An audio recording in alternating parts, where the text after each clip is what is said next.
Word. Alright, bet. Say less. What is you saying? Why is you playing? You know I'm the man. Why is you pocket watching niggas bands? I keep me a belt when I'm pushing the lamp. Bitch, I'm in Cali, they call it the land. I be enjoying all of my co-friends. Yeah, I be enjoying all of my people like, where's the tape, Lou? Please don't make no mistake, I will face you. You're tuned in to SaylessPodcast with Big O with the juice in the building. Say less, say less, say less.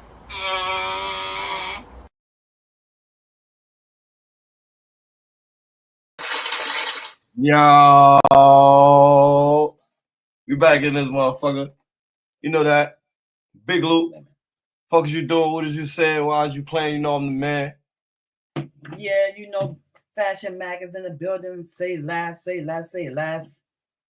Big O with the juice in the building. What up? Let's get a round of applause, man.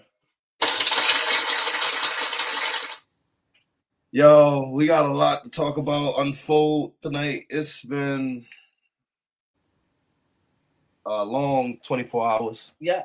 Right after we get off Alive, we get struck with some heinous news. But right now what we're gonna do is we're gonna turn our podcast to a person that's right now incarcerated. At this particular moment, we're gonna let him speak his story, because it's a story that he want to get out, and we feel like our podcast need to hear, and just the podcast world need to hear. So I'm gonna turn it over to Fashion Mac, and she's gonna take it over.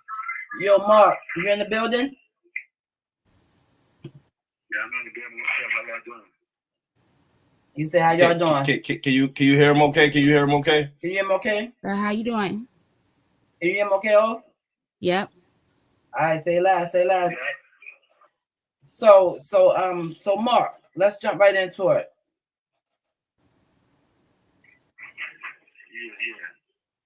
Yeah. So you incarcerated right now, right? Yeah, I'm currently incarcerated right now, you know what I'm saying? I've had 18 years in the system. Okay. And tell me, how did you get locked up? Like, you know what I'm saying? First of all, let us get a background of who we speaking on. Like how can our traffic or maybe your traffic understand exactly what Mark is? A million Marks out here. Give him his first and last name. Tell me your first and last name, Mark. My first name is Mark. My last name is Newsom. Okay. So Mark, we're speaking with Mark Newsom right now, currently incarcerated at, you said CRC? Yes. Yeah, currently incarcerated at CRC. But once he get into his story, you'll understand his reasoning on why he feels and why many other people feels that he wasn't supposed to be there in the first place. So without further ado. What up, this picture? So Mark, can you just jump right into it? Like tell me how you got incarcerated, like what age, you know what I'm saying? Like what age was you? Okay, we're gonna hear that. We're gonna hear that a lot, y'all. So don't ignore that. I'm sorry, Mark, go ahead. I was like 19, 20 when I first got incarcerated. The course me being incarcerated is a little bit of being embezzlement instead of, like, you know what I'm saying, I was pushed away from certain things that I never really shared in person to family and friends anyway. So, you know what I'm saying, that situation happened with my mom got divorced, SLP and stuff like that, and then I ended up staying at the house with him, and then with them not being together and kicking me out, it's caused me to be homeless at the time. You know what I'm saying? Still just nice to keep myself up till I was hungry, moving around, and then guys called me to start running the streets, you know what I'm saying, from house to house, from friend to friend. They called me to be involved in a robbery, you know, and that took place. And then from there, you know what I'm saying, that's what started most of my life. 20s all the way to me being 38 years of age now. You know what I'm saying? So at that time, I never really had a father figure. Never did nothing as a childhood kid. You know what I'm saying? I never enjoyed anything like that. Even though I always wanted to. So with that being said, too, looking for a role model, looking for people to follow. Like I said, I was really following the wrong people, not even knowing that I was following the wrong people. You know what I'm saying? So I'm very talented and gifted, you know what I'm saying? I love to dance, I can dance, sing, rap, license barber, cut hair, paint, draw, mural, tattoo artist, on and on, but I never really had nobody to push me with my talent or put me into anything, so I just went to what I know. As we pursue the talent that I had, me knowing now that people only around me because of my talent, you know what I'm saying? Because of my gifts and stuff like that, not knowing that they're just around me to help me out or anything like that.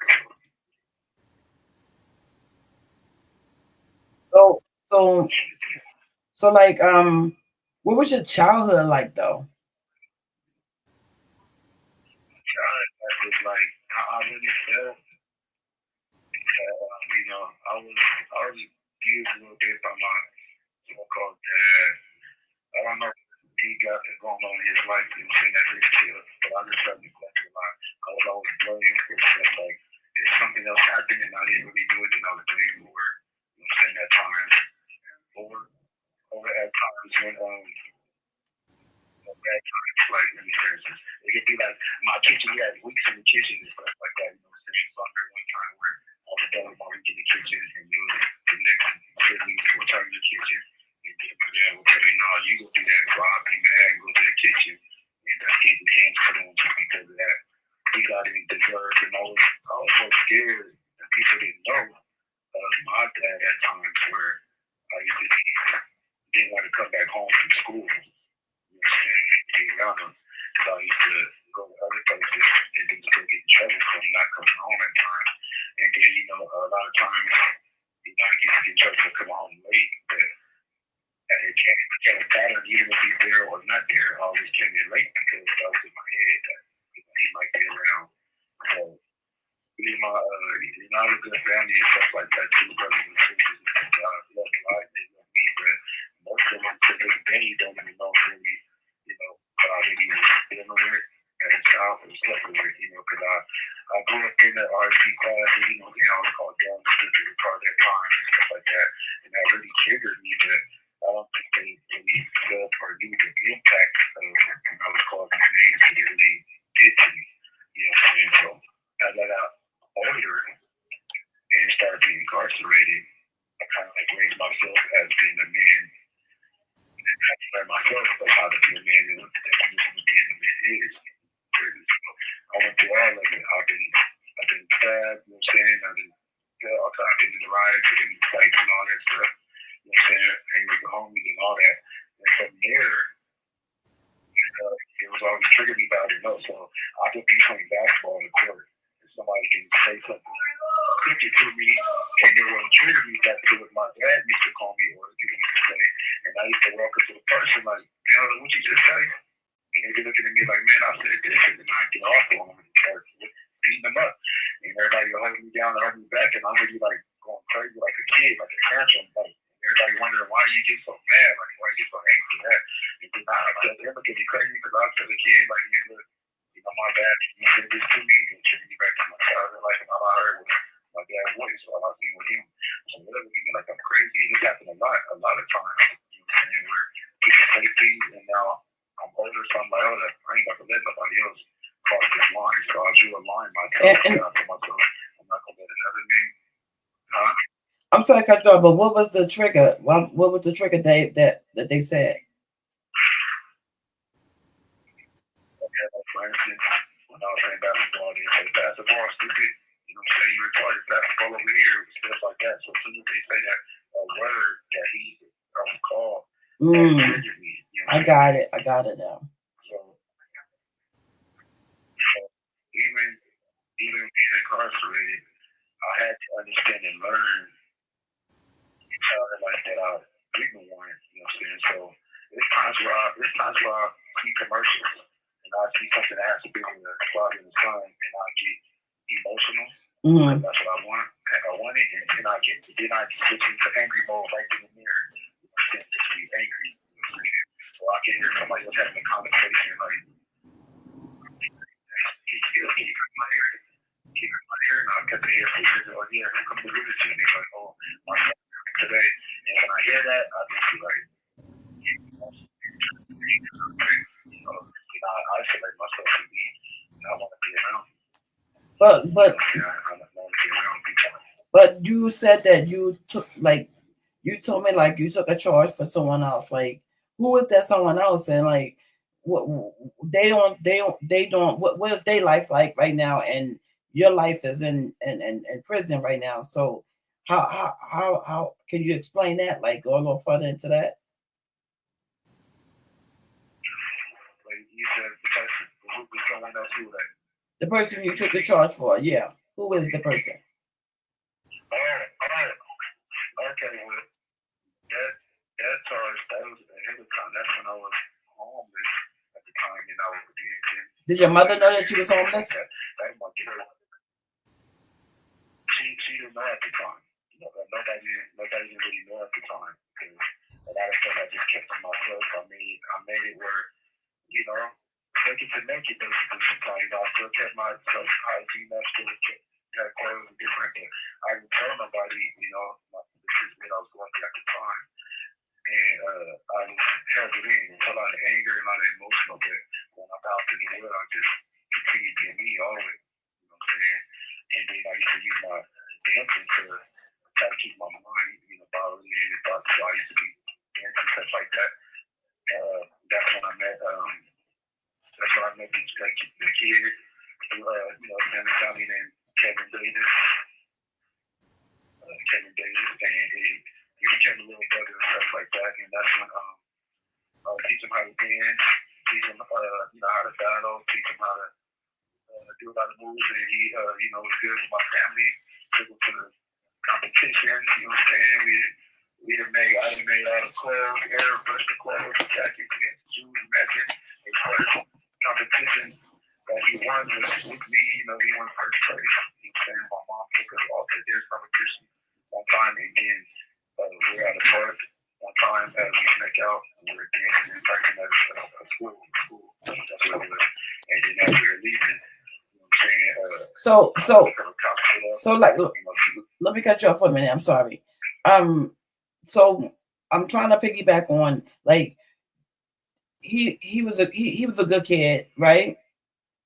Shout out to all the viewers and Sayless Podcast right now. Excuse me. How did you get arrested then? If he was a good kid and you was a good kid, and who, like, I'm kind of confused right there. Yeah, he was a good kid, but when we were dancing at the school, they came and told us, it's too late. Like, it was like late. You weren't supposed to be at the school campus, and you get show for that.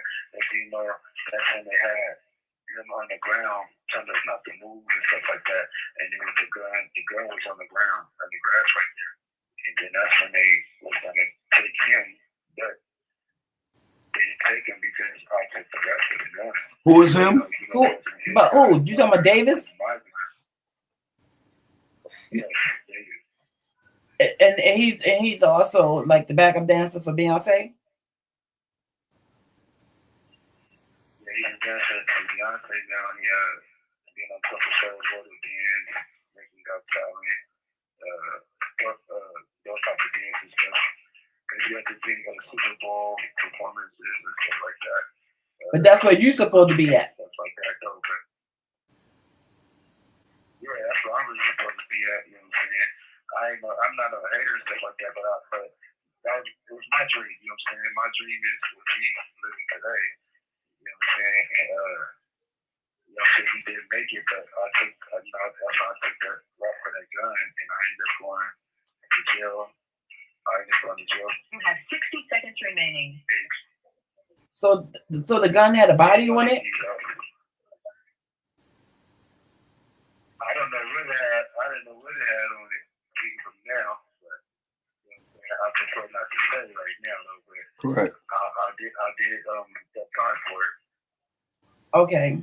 And has he reached out to you, sent you money? Like, I mean, like, how is your relationship now? Like, y'all rekindle, y'all cool, like. Well, I never was reached out to, but I risked myself to reach out to him because, you know, being incarcerated, you're not allowed to have cell phone and stuff like that. But I risked myself doing that, spending money to reach out to him. This call and your telephone number will be monitored and recorded. So he never reached out to you. No, it's not my mother. All right. Like I said, he's in prison. So you know how well, if y'all don't know, the prison calls, they're gonna keep telling you, I mean, how many seconds you got all the way down to end the call. It's a possibility he might call back, but right now, what I got from what he was saying is that he took a charge for someone that's right now currently Beyonce dancer, and like basically he didn't even like look out for him. He just left him abandoned him really after he took the charge for him. So only thing I can say right now is Mark is very talented, and his mom, everybody who I spoke with, they are happy he's about to come home. You know what I'm saying? April the 4th.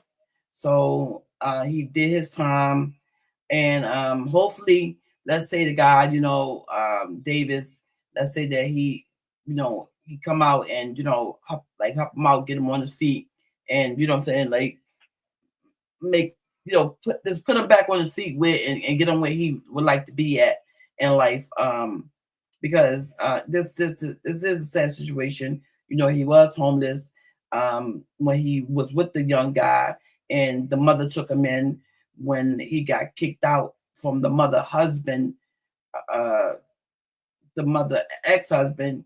The mother left him, and with the ex-husband kicked him out. And so the lady who David's mother took him in, and as I guess they was playing ball or whatever case maybe, you heard him when he said they was playing ball and everything, and it was a gun right there. The police made him lay down.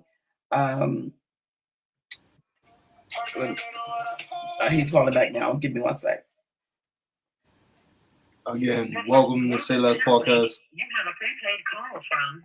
We bringing you authentic stories, so bear with us. Individual at the California Rehabilitation Center, Norco, California. This call and your telephone number will be monitored and recorded. You have a prepaid call. You will not be charged for this call. Shout out to the third viewer that just popped back inside here. Yeah. Welcome to SaylessPodcast. Yeah. Thank you for using Global Pill Link. Yeah, Mark. So I would just really like piggyback on everything that you were saying. Update the people that's viewing right now, that's on live with us right now, and you could just continue on what you were saying. I'm sorry, cut you off. I just wanted to get that out because I knew that they was counting down with the system. Yeah, so to key when I was left off, I reached out. I reached out to him.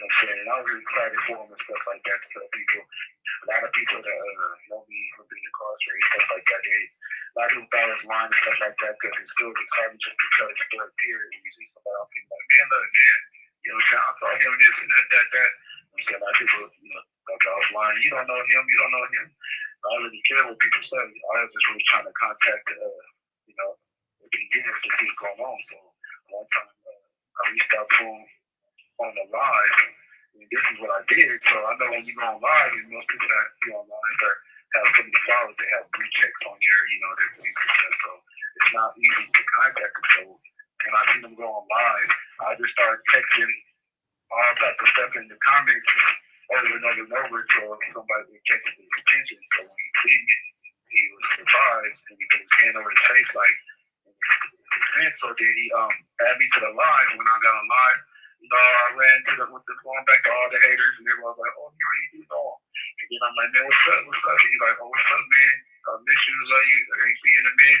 And then, you know, I'm like, what's going on? I've been seeing you everywhere and stuff like that. And then he was like, you know, he been enjoying and doing his stuff in detail on his live. He explained to, you know, his fans and followers. He said, the person that's out here on his live right now, you know what I'm saying, this is my original big homie. You know, taught me how to dance, and if it wasn't for him, I wouldn't be who I am today.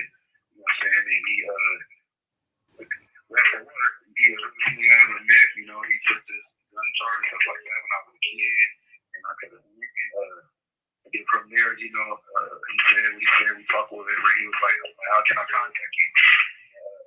He didn't give a number, but he told me how. And then after that, you know, we got off the live, and then I didn't really contact him after that. I tried, but sometimes he replied, but I started like trying to talk to him, you know, how do you say it?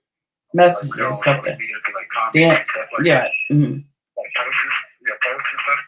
So, you know, I see him make a post, and then I'll make one real quick and try to say something because if he said, but I don't know how that works. So he never really said nothing back. And then one time I posted a picture on his page of me and him when he was younger, young, to see if he sees or anything. So my thing was like, man, let me see if he acknowledge me, you know what I'm saying, what's going on, you know what I'm saying? And then I ended up finding his mom on social media, and then sent her a message, and I told her, I said, I don't know if you remember me, you know what I'm saying, but this is Mark, and I wanted to tell you that, you know what I'm saying, thank you for allowing me to come to your house at the time when I didn't have nowhere to stay, you know what I'm saying? And I told her, I said, you never really knew that I didn't have nowhere to stay, but you let me in your house and everything like that, and I want to tell you that, and I'm sorry for it. So if I was bad, and school at the time or whatever, she replied a couple of days later, and, you know, I was excited for the response, because I screenshotted it and everything, and she told me, she said, well, I always looked at you like a son, you was a good role model to my son, and she said that I do want to tell you that if it wasn't for you, my son wouldn't be in the position he is in now. She said, I'm his mother, and I didn't even know he had a dancing bone in his body. You know what I'm saying? And you brought that out of him. You know, and when I read that, I honestly, like, was crying. You know, I was crying because that was kind of something that was a different type of, you know, gratification that I was looking for. Like, dang, okay, so as long as they know, even though I'm not in the flesh, but they know something. Then from there, you know, I messaged a couple times, and then they never messaged back. You know, so they just disappeared and stuff like that. So I started reaching out to everybody that's like talking to him on social media or people that's close to him, right? Close to him. You know, I never really got a response like that yet. So let me ask you something, and let's keep this real. Do you regret? This call and your telephone number will be monitored and recorded. Do you regret taking this charge?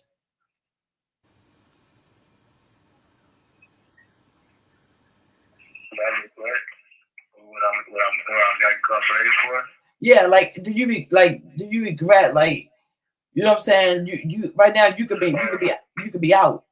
You know, you could have been out, you might have had kids, you might have got married, you know what I'm saying? I mean, your life could have changed, you know what I'm saying? I mean, because you was an honorable man, you took a charge for him because your mom let you stay in his house. But I'm saying, was that enough to take your life for 18 years? You know what I'm saying? Where you can't do nothing. Yeah, with me, honest truth is that from the beginning, yeah, that's how I felt, but also I think it's a bigger picture. So with me being incarcerated and going through all these, I mean, I had some funny, some hilarious, and some scary ass moments in this prison system, like for real, you know, with the wars and, you know, my life on the line. And when I started learning, understanding more, I think that God allowed a part of it to happen too, because he kind of showed me that just because that happened, you know, the story ain't over. It don't stop there. Mm-hmm. You know, because now, correct, as me being, I love it being, it's times where I'm on the prison, just hitting the new prison yard. I I'm in committee, for evaluation and stuff, and they look on there and they're like, oh, we see you got a writer for dancing. But when I was dancing at one time, I was out of bounds. I wasn't supposed to be here, and I was just, to myself. So they thought it was funny. So they're like, oh, you let it up to you, I like to dance, that's my little getaway. So they're like, yeah, let me see something. And when you done, I want you to walk out of here. And they thought playing, so I get up and tear it up, like in front of them, like it was an audition. And then in front of the board and everybody, and when they look like, oh, this dude really serious, he ain't playing, and they all clapping and stuff like that. So now that's the impression I gave them. So when I started seeing, like, okay, this from here don't mean that, my the end of my dream is over, because I currently had Common, I currently met Common being incarcerated. I drew a big old portrait of him and he signed it, and I took pictures with him. Kevin Gates, artist Kevin Gates, name here and stuff like that. And thank God opened doors where where I still got to see people here too. And I started going by the handle Skills. Everybody call me Skills. Skills, exactly. Skills. Yeah. So I do. It's not 1 second that I'm sitting down. I'm always moving around and doing for the next person. So as long as somebody else is happy, it makes me happy, because when I was a child, I used to look for the gratification in things that I never got. So I'm going on my way doing things just for somebody to say, "Oh, that's tight. Well, you did good," but I never got that. And only thing people just look at is, "Oh, he's raw. He can do this. So let's use him for this. Let's use him for that." So I'm dancing. There's times I run trophy and stuff. Most time I'm dancing my ass off in different places for nothing though, just for comments and invite to different places that I got. I never got paid for it that much. I never got what I should have been getting out of it, because nobody showed me the business part of it, the aspect of part of it, stuff like that. People just would call me and say, "Hey, come over here. They're dancing over here. I want you. I know you'll tear them up." And me being young, I was over there, dancing and doing things like that. But nobody knew why I danced so hard. Right. Even my own family members to this day don't even know why I danced so hard. You know what I'm saying? And I see people.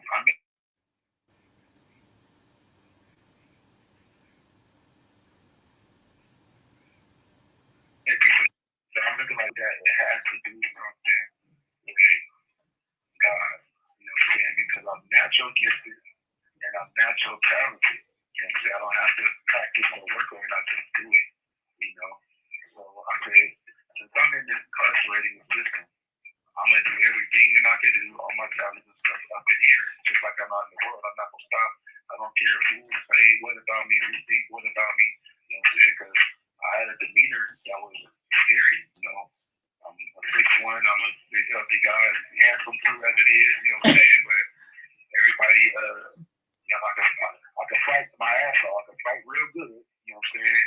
And then I'm trying to figure out, how can I kill that person? How can I destroy that person that's still doing it? And for the longest, I'm not even knowing that I was a kid living in a grown-up body for years. You know what I'm saying? I'm still like a child living in a grown-up body, trying to be a man, but I can't hide it because it didn't see right. You know what I'm saying? Until once I figured out that I'm a king, and that a king lives inside of me, and that I can bring that king out when I want to. Mm-hmm. That's when I found myself, because people used to use me, and I couldn't count good. People used me because I didn't read good. People used to get over me because they knew that I have a medical condition that I used to give to tell people about too, called narcolepsy. Skills, can you hear me? Yes. Yeah, not to cut you off, but I just got a question. What is your message for the youth right now, for a young man right now facing the amount of numbers that you are facing once the judge read off your sentence? What is your message to those children that's facing those? Because I understand. Yeah, I understand. I understand that you're coming home soon, so that means that you did your whole time. So you marched it down. So what is your message as a Black king that was incarcerated for this long, what is your message to the ones that's about to face the same numbers that you seen? Yeah, so my message right now, because I met a lot of New Yorkers coming into the prison for, stupid crimes and stuff like that, but they have no guidance. You know what I'm saying? They have no guidance. Even parents, even the parents that they're raised around, stuff like that, are also allowing the kids to grow up too fast, you know what I'm saying? Especially on social media. So my thing too is that when the kids, young men that are currently incarcerated and coming for the things, they need to find a role model right away. They need to get in all the groups that they want to get in, that they need to get in to get them home to the family. They need to find somebody that's going to guide them in the right way, because once you enter the system, you start noticing more things about yourself that you don't know about. So these kids are young, they're coming in like they tough, they're coming in like they hood. They're really scared, you know what I'm saying? And they're really frightened because they don't know what to do and what to help. So they're gonna keep that pride up, they're gonna keep that chest up to play the role, but they don't know how to be untrapped. They don't know how to reach out to somebody, you know what I'm saying, to tell them, man, look, I'm young, this is my first time in prison or jail, just like that, whatever. I don't know how to do that. I need help with this, you know what I'm saying? And then again, also, the older men that are in prison too, they need to stop guiding the youngsters into the wrong way, worrying about where the homie is and work and who they know. And until they come in, they need to, find out what medication do they take, what they diagnose with, you know what I'm saying? And were they raised with both parents or one parent, stuff like that. Was you raised with both of your parents? Excuse me, cut you off. I was raised with my parents were a part of time, just a part, not long. Okay. A part of time before they separated. You know what I'm saying? But even to this day, when these youngsters pull up today and they see on the feed and say, oh, you still you the best barber around. And I'm like, yeah, that's me, you know what I'm saying? And they want a haircut. They say, how much you charge for a haircut? So I tell them, I charge this much for a haircut, but if you don't have the money, just pay it forward. You have 60 seconds remaining. I don't have the money to pay, so that's part of my ministry when I got going. So once they sit in the chair, it gives me time to get to know the person, get to know the youngster, because I just let them talk and they just tell me everything. And then from there, God gives me the opportunity to guide them into the right places, who to talk to, who to do this. And anything that I have, I open up, I help them to get through some stuff too, because I already went through what they're getting ready to go through. And if right. They don't have the proper guidance, they're not going to make it out. Well, listen, I appreciate you, you know what I'm saying, guiding the kids, the ones that you could get a grip of and that did listen to you, and you know what I'm saying, and grab a mentor like you said yourself. It sounds scary in there. I'm glad that you did, you did your time and you made it out. And I'm okay. So again, like I said, the call dropped. But we're gonna end it right there with him. Yeah. Let's. But I just want to wrap it up real quick. That so he have a lot more to say, but we're gonna leave it there and wait till he come home, and we're gonna do a face-to-face one with him. I'll text him and let him know that. But yeah, he's coming home, so we'll clap it up for that. And amen to marching down 17 years. Yeah. So we clap it up for that, and and pray that his journey get better, because like I said, he wasn't supposed to be there, wrong place, wrong time, and he took a charge for someone, and he didn't even want to go in details with it, but the person is Beyonce backup dancer. So we're gonna end it there, and I want to thank Mark, Skills, for calling in. Shout out to Skills, you, man. Give him a round of applause. You want to interview, Skills, and you don't want to show your face, and you don't want to show your face, and you just call in. That's all. Just call in. I'm gonna pick up the phone. I'm gonna pick up the phone for you, and I'm gonna hear what you got to say. I have some other questions I want to ask him, But like I said, we would take. It was a lot to unfold with his conversation. What we wanted to do was allow him to have the platform to speak his story. Mm-hmm. Like we said, we're trying to balance to each generation. We don't want to leave nobody out because maybe we all sit and say, yo, the youth is misguided. Mm-hmm. But sometimes the adults can be misguided as well. You feel me? So right now is a teaching moment for everybody. Like we sat here and said, every story that we bring here is gonna be something that's hold on to your seat. So just be patient with us. We are authentic with it. We coming to bring these stories because it can help the next person. Like I said, everybody need that hand on the next shoulder. You feel me? That's just what it is. Don't be out here doing, heinous acts, and then what I'm saying, when you get caught, you crying. You got it. You can't be out here doing a crime if you ain't gonna do the time. And everybody know that slogan. So what I'm saying is, just be mindful of what you're doing out here, because once you get behind them bars, mommy, daddy, auntie, cousin, sister no longer save you. You on your own. It'd be a new environment. They can transfer you anytime they want to. They can basically do what they want to do with you. You know what I'm saying? And you just gotta take it. And this is a guy that said that he created all his talents inside of a jail cell. So it's like, well, actually, he outside. He was telling it outside. I mean, and brought it inside. When you're that young, you live your whole 17 years is a long time. Outside of any type of penitentiary. So it's like, for you to be able to, like, you're no longer your young self anymore. You're a grown man. You feel me? So you had to reteach yourself 3 different times, as a baby, as a teenager, now as an adult. You feel me? So it's like, for you to be, what he said his age was again, I don't want to misinterpret it. He's 30. He's 38. 38. He's 38 years old. 17 years in a penitentiary. Learn how to draw. Learn how to cut hair. Yeah. Learn how to paint. Still, his passion is still dancing. After 17 years, it didn't crush his spirit, didn't crush his dream. No. He still wake up inside of a penitentiary and still dance and still have that spirit to draw and cut hair and do things of that nature. So, there's still voices inside the jail. I talked to his mom. Yeah. Very wholesome woman. I talked to his mom, and she, what I'm saying, she sounded like a very wholesome woman. The only thing that I had a little issue with was that she left him with the husband.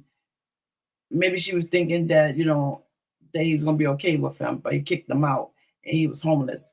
So she a wholesome woman, yes, she is. But I was just trying to figure out, why was that she left him with the husband? Why she just didn't take him with her? So that would probably be, like I said, his appearance when he come on, and he could get in more depth about that. But we're gonna end that right there and get on to the next segment. Okay, so we get on to the next segment. This is what we're gonna do. This is how we're gonna kick it off. All this money, we in the winning circle. Say less. Leave that in there, Andy. Before we do that, we might as well. Fuck is you doing? What is you saying? Why is you playing? You know I'm the man. Say less. I said, why is you playing? You know I'm the man. Yeah. Why is you playing? You know I'm the man. Say less. Fuck is you doing? What is you saying? Why is you playing? You know I'm the man. Why is you pocket watching niggas bands? I keep me a belt when I'm pushing the lamp. Bitch, I'm in Cali, they call it the land. I be enjoying all of my co-friends. Yeah, I be enjoying all of my people like, where's the tape, Luke? Please don't make no mistake, I will face you. Talk on the net, but them niggas won't face you. Niggas be stuck on that pussy shit, phase who? If it's water, my niggas gon' grab him. If he uptight, my niggas gon' stab him. If he chat, then we making his face hot. We be running the players who play stop. Fuck a wine, my niggas some OGs. When I jumped up the porch, it was both feet. I was taught how to move by the OGs. I was never considered no young nigga. Since a child, I ain't played by my funds, nigga. And I always kept me a gun, nigga. Had to man on myself, get it done, nigga. If you look up, I'm still on that run. And I cash out for real, I don't speak a lie. Yes, we back out the bitches to bleed the spots, and we fuck up the roads with demons. Life is good, but you wouldn't know the meaning. When I pop on my diamonds bling, Louis Tim's with the matching beanie, and my coat cost 5 racks easy. Like fuck is you doing? What is you saying? Why is you playing? You know I'm the man. Why is you pocket watching niggas bands? I keep me a belt when I'm pushing the lamb. Bitch, I'm in Cali, they call it the land. I be enjoying all of my coke friends.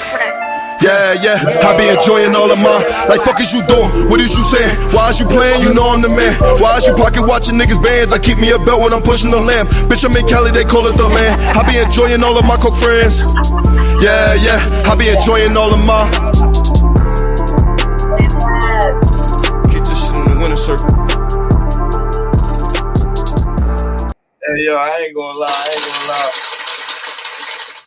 SaylessPodcast is the only platform where you'll be able to get unreleased, the whole track. I won't cheat y'all. I won't give y'all little snippets. If y'all support us, we will roll out everything that y'all want to hear. I won't be selfish with my content, but I'm gonna make money off of it. Say less. You know what I'm like, you're gonna give me my view that matters.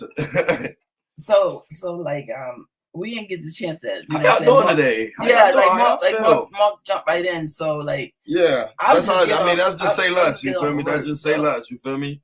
Say less. When we got content and something else just pop up right then and there, we say less, and we gotta just deal with it first at hand. You feel me? So, we had him on here to sit here and tell a story. He called a little early once we jumped off right on the podcast. So I mean, it's like really not too early. I mean, it was perfect timing.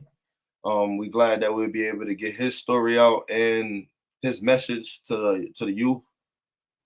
But we have a tragic title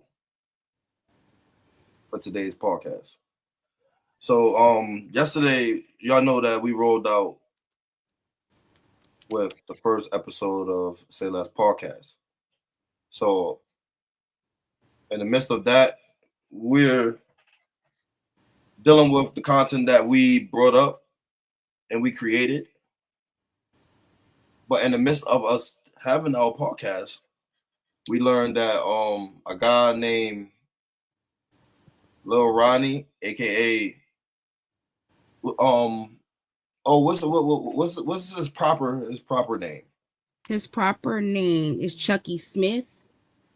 So run down for the viewers that's right here right now. What's going on with this story? At a car wash in Texas where a father and daughter got shot. So that's Lil Ronnie? That's Lil Ronnie. What is and Lil his Ronnie? 5-year-old daughter. What is Lil Ronnie government name? Chucky Smith. Chucky Smith. So we're gonna give him his proper title, Chucky Smith, and his young daughter. Apparently we don't have her name at the very second. I don't believe that it came across any social medias at the moment. What is the little girl's name? But we know that she was a 5-year-old. So wait a minute. So okay. So they was already staking him out. Like I'm trying to understand how did they know he's at a car wash? Like who knows that person at a car wash? Okay, so I think he's very known in his city. Mm-hmm. He's very, very known in his city. You know, like the description says, being a father and having to live a street life is very dangerous. Chucky Smith was 30 years old. His daughter was 5. I can completely relate. It could be me. It could be anybody that I know. It could be anybody. This is a 30-year-old son, somebody's son. This is a 30-year-old father that was gunned down with his child.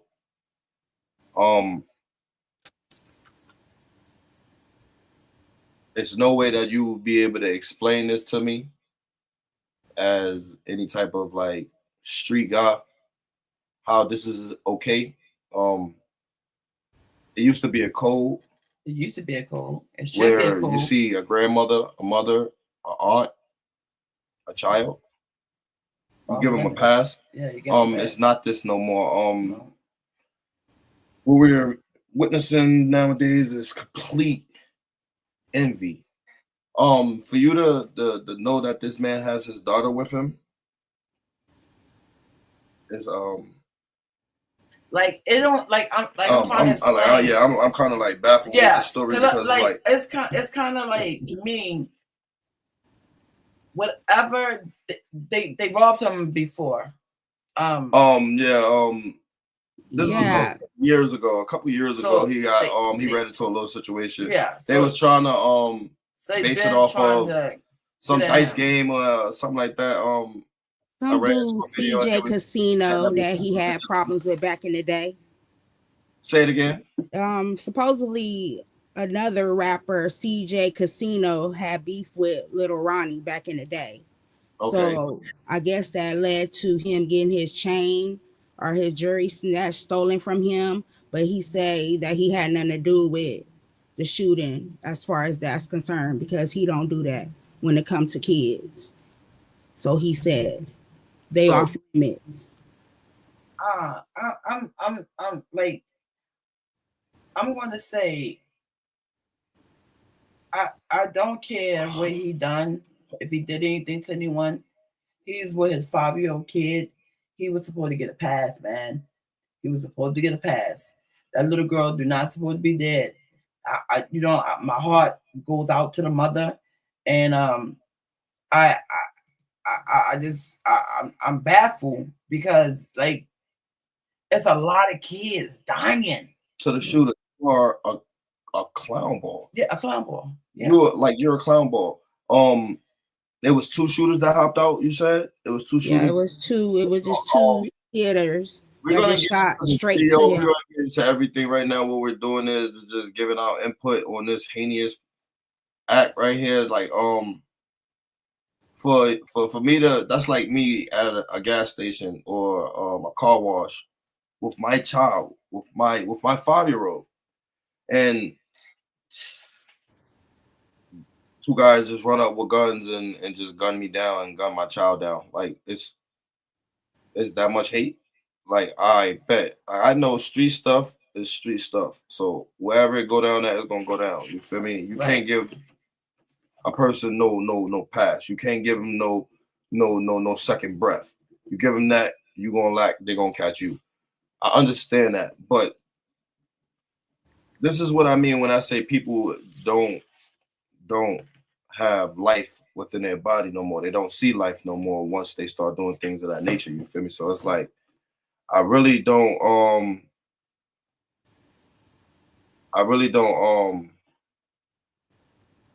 know what to say far as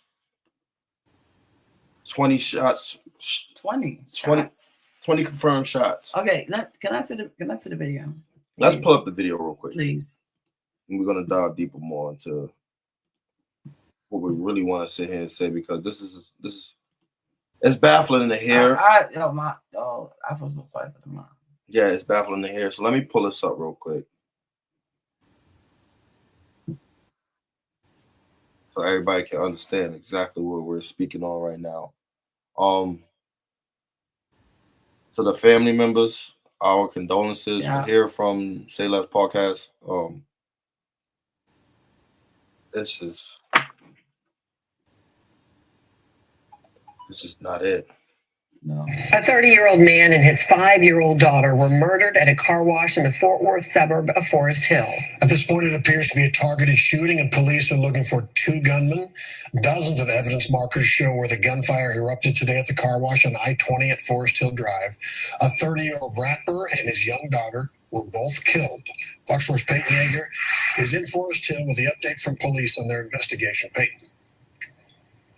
Steve and Heather, that first 911 call came in just before 11 a.m. this morning, and we did not receive an update from Forest Hill Police until just about an hour ago at 8 p.m.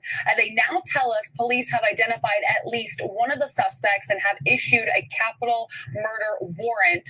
However, police are not releasing any of the names of the suspects. We know that 2 men, police say, opened fire on the victims. A witness who lives across the street from the car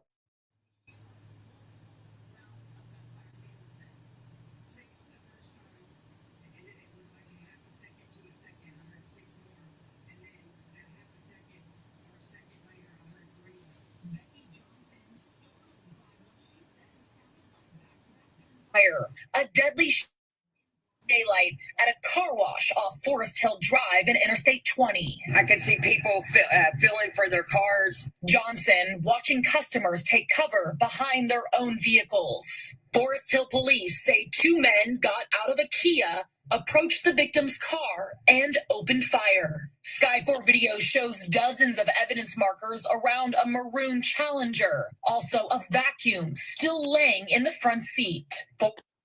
So police confirm.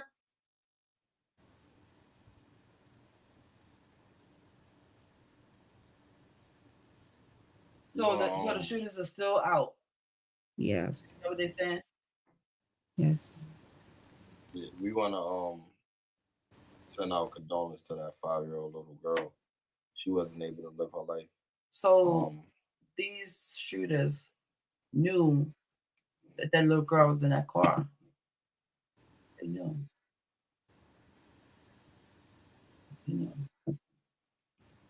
I mean, there's no way possible that you'll be able to know if they knew, but we can surely. They had to been following them. You know what I'm saying?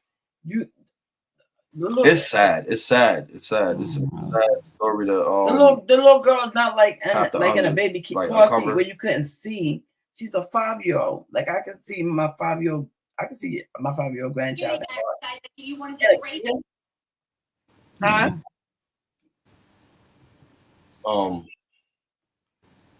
It's a sad story. We sit here and have this podcast. We created this podcast, a mother-son podcast, because, like I said, a lot of moms is not able to speak when their son is alive because we're out doing what we're doing in the streets. But y'all get to speak once we meet our demise. So that's the reason why we created this podcast right here, so the moms will be able to have a platform to speak before their sons meet their demise. That's why I want to ask y'all this question right here. It's at the bottom of the screen. Well, of course, we know that little Ronnie and his daughter was unalived, but do y'all realize that he ran away from the car? And they chased him. Really don't know what to do. So I wanna know if little Ronnie knew his daughter was struck, because I don't think normally so. when you get into a shootout, like somebody try to shoot at you, shout out to the 5th viewer. Yeah. I mean, there's many more viewers inside that came in and out, but the 5th viewer that we see at this present moment, shout out to you. Join into the conversation.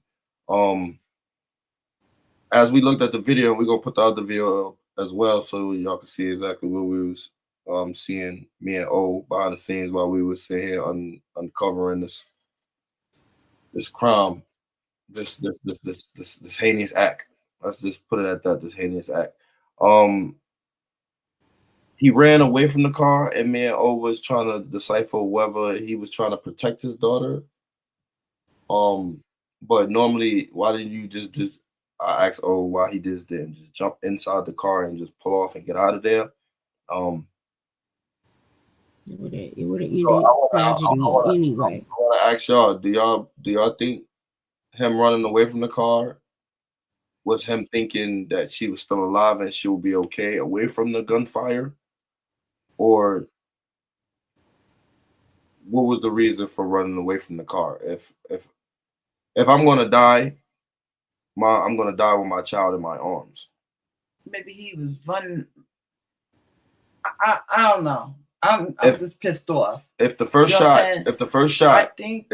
is aimed at my car, my whole initial thought is go shield my kid. So maybe he was running away for them to run after him, and you know what I'm saying. Okay, let me pull up the video. Let me pull up the video real quick so I can have better analogy. Oh, what you uncover this story? Like what you think on this?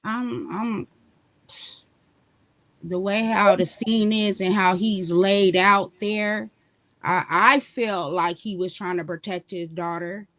by maybe putting the attention towards him. Okay. But I feel like if they shot him while he was vacuuming, then I feel like the baby got struck and he just took off running, and that's when all the bullets was on him because he wasn't that far from the car. So I'm just trying to wrap my mind around how it started and why he would run that way. Yeah, that's why I'm not just stay by the car. Because either way it the shooters goes, is coming from, what was that? That would be the left. Well, the right. If you're coming from this side, it'll be the right that you're shooting at. You're shooting at the right side. mm-hmm.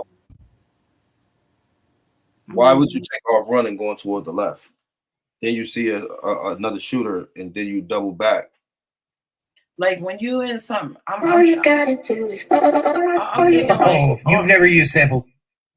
I'm thinking like maybe like when you in something, a predicament like that,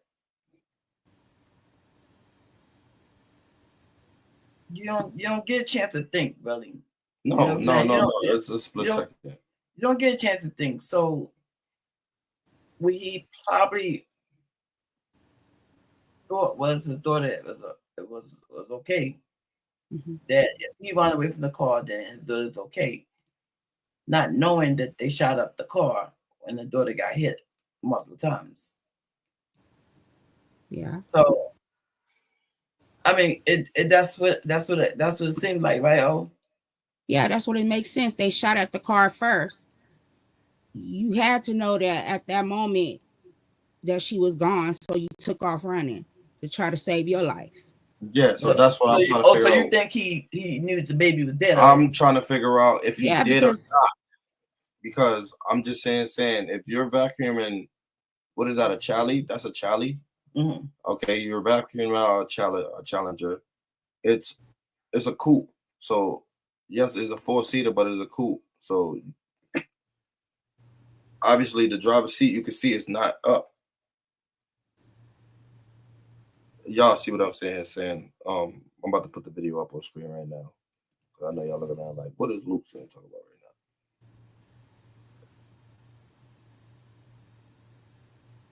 now? Wow. Right there. Yeah. Okay, so wow.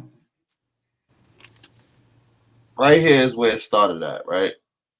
So somebody had to come around and start firing, maybe.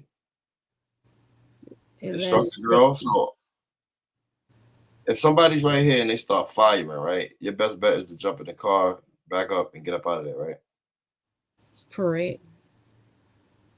Let's see what Lil Ronnie did. Rest in peace to Get Money, Lil Ronnie. But you know how we do it over here.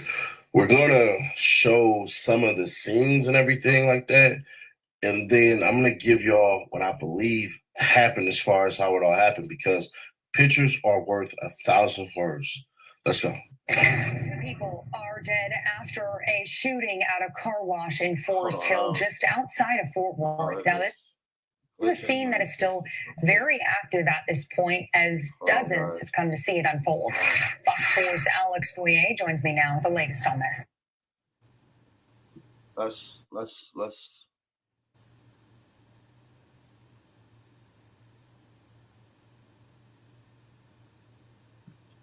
I'm just thinking. I mean, the way he laid out, it got me really like in my feelings right now. But yeah, like it's just we had a world where we just showing anything nowadays. I don't remember the last time I haven't seen a dead body on social media. Yeah, like it's certain things you just don't do. Like he got a mother, yo, and you know, a sister or brother, cousins, whatever. Got to see this. I don't want to see my son. What happened? What happened to the white sheet? They don't have These clips nowadays are just showing dead bodies on the ground, and it's all plastered all over social media. Yo, that's crazy. It's just what happened to the black bags and the white sheets. Not sitting here saying I want those, but I mean that's more maybe respectable. The police wasn't on scene. I mean, I don't know. What? I don't know. I'm just kind of pissed off right now. because there's no way like that should have happened. You know what I'm saying? This is the news. So this is so they was there. I don't know if the news was the ones that showed the dead body, but if it wasn't the news, then and it was somebody that was just showing, like, put it on record. But why do people do that? Why do people start recording somebody dead? Like I just don't get it. It's just this man had a daughter with him. Okay, forget how much money he got, what his car looked like.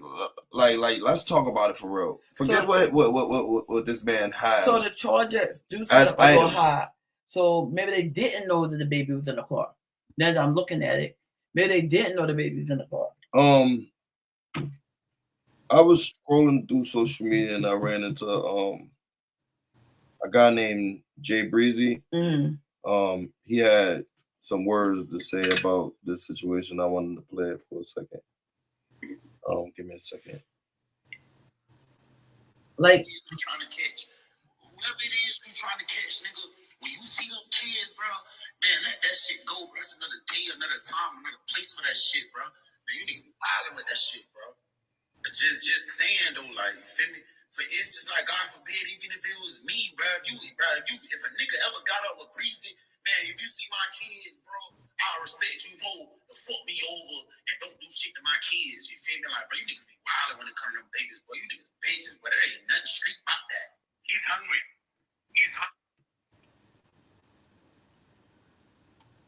It's nothing street about it. There's nothing street about shooting a child, knowing after the fact that you did kill a child. Like, you're a clown ball. This right here.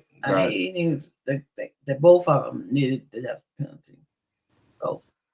This right here really got me in my feelings because I'm around that age.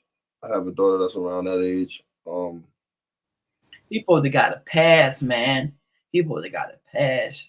Nowadays, there's no way he went out like that. There's no code. He should got a pass.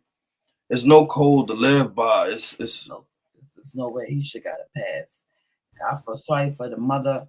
You know what I'm saying? She, you know what I'm saying? She trusts her daughter with the father.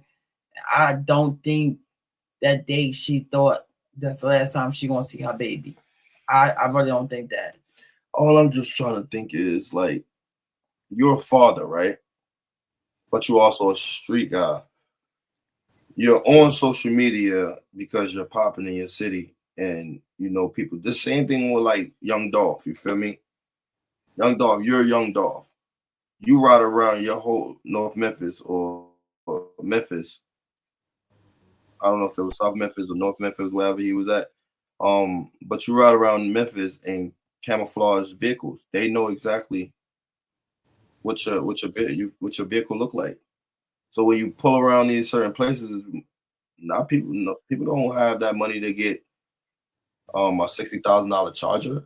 You're in Texas. A lot of people is gonna envy you because you can drive that car or you can get those particular, you feel me, items and things of that nature.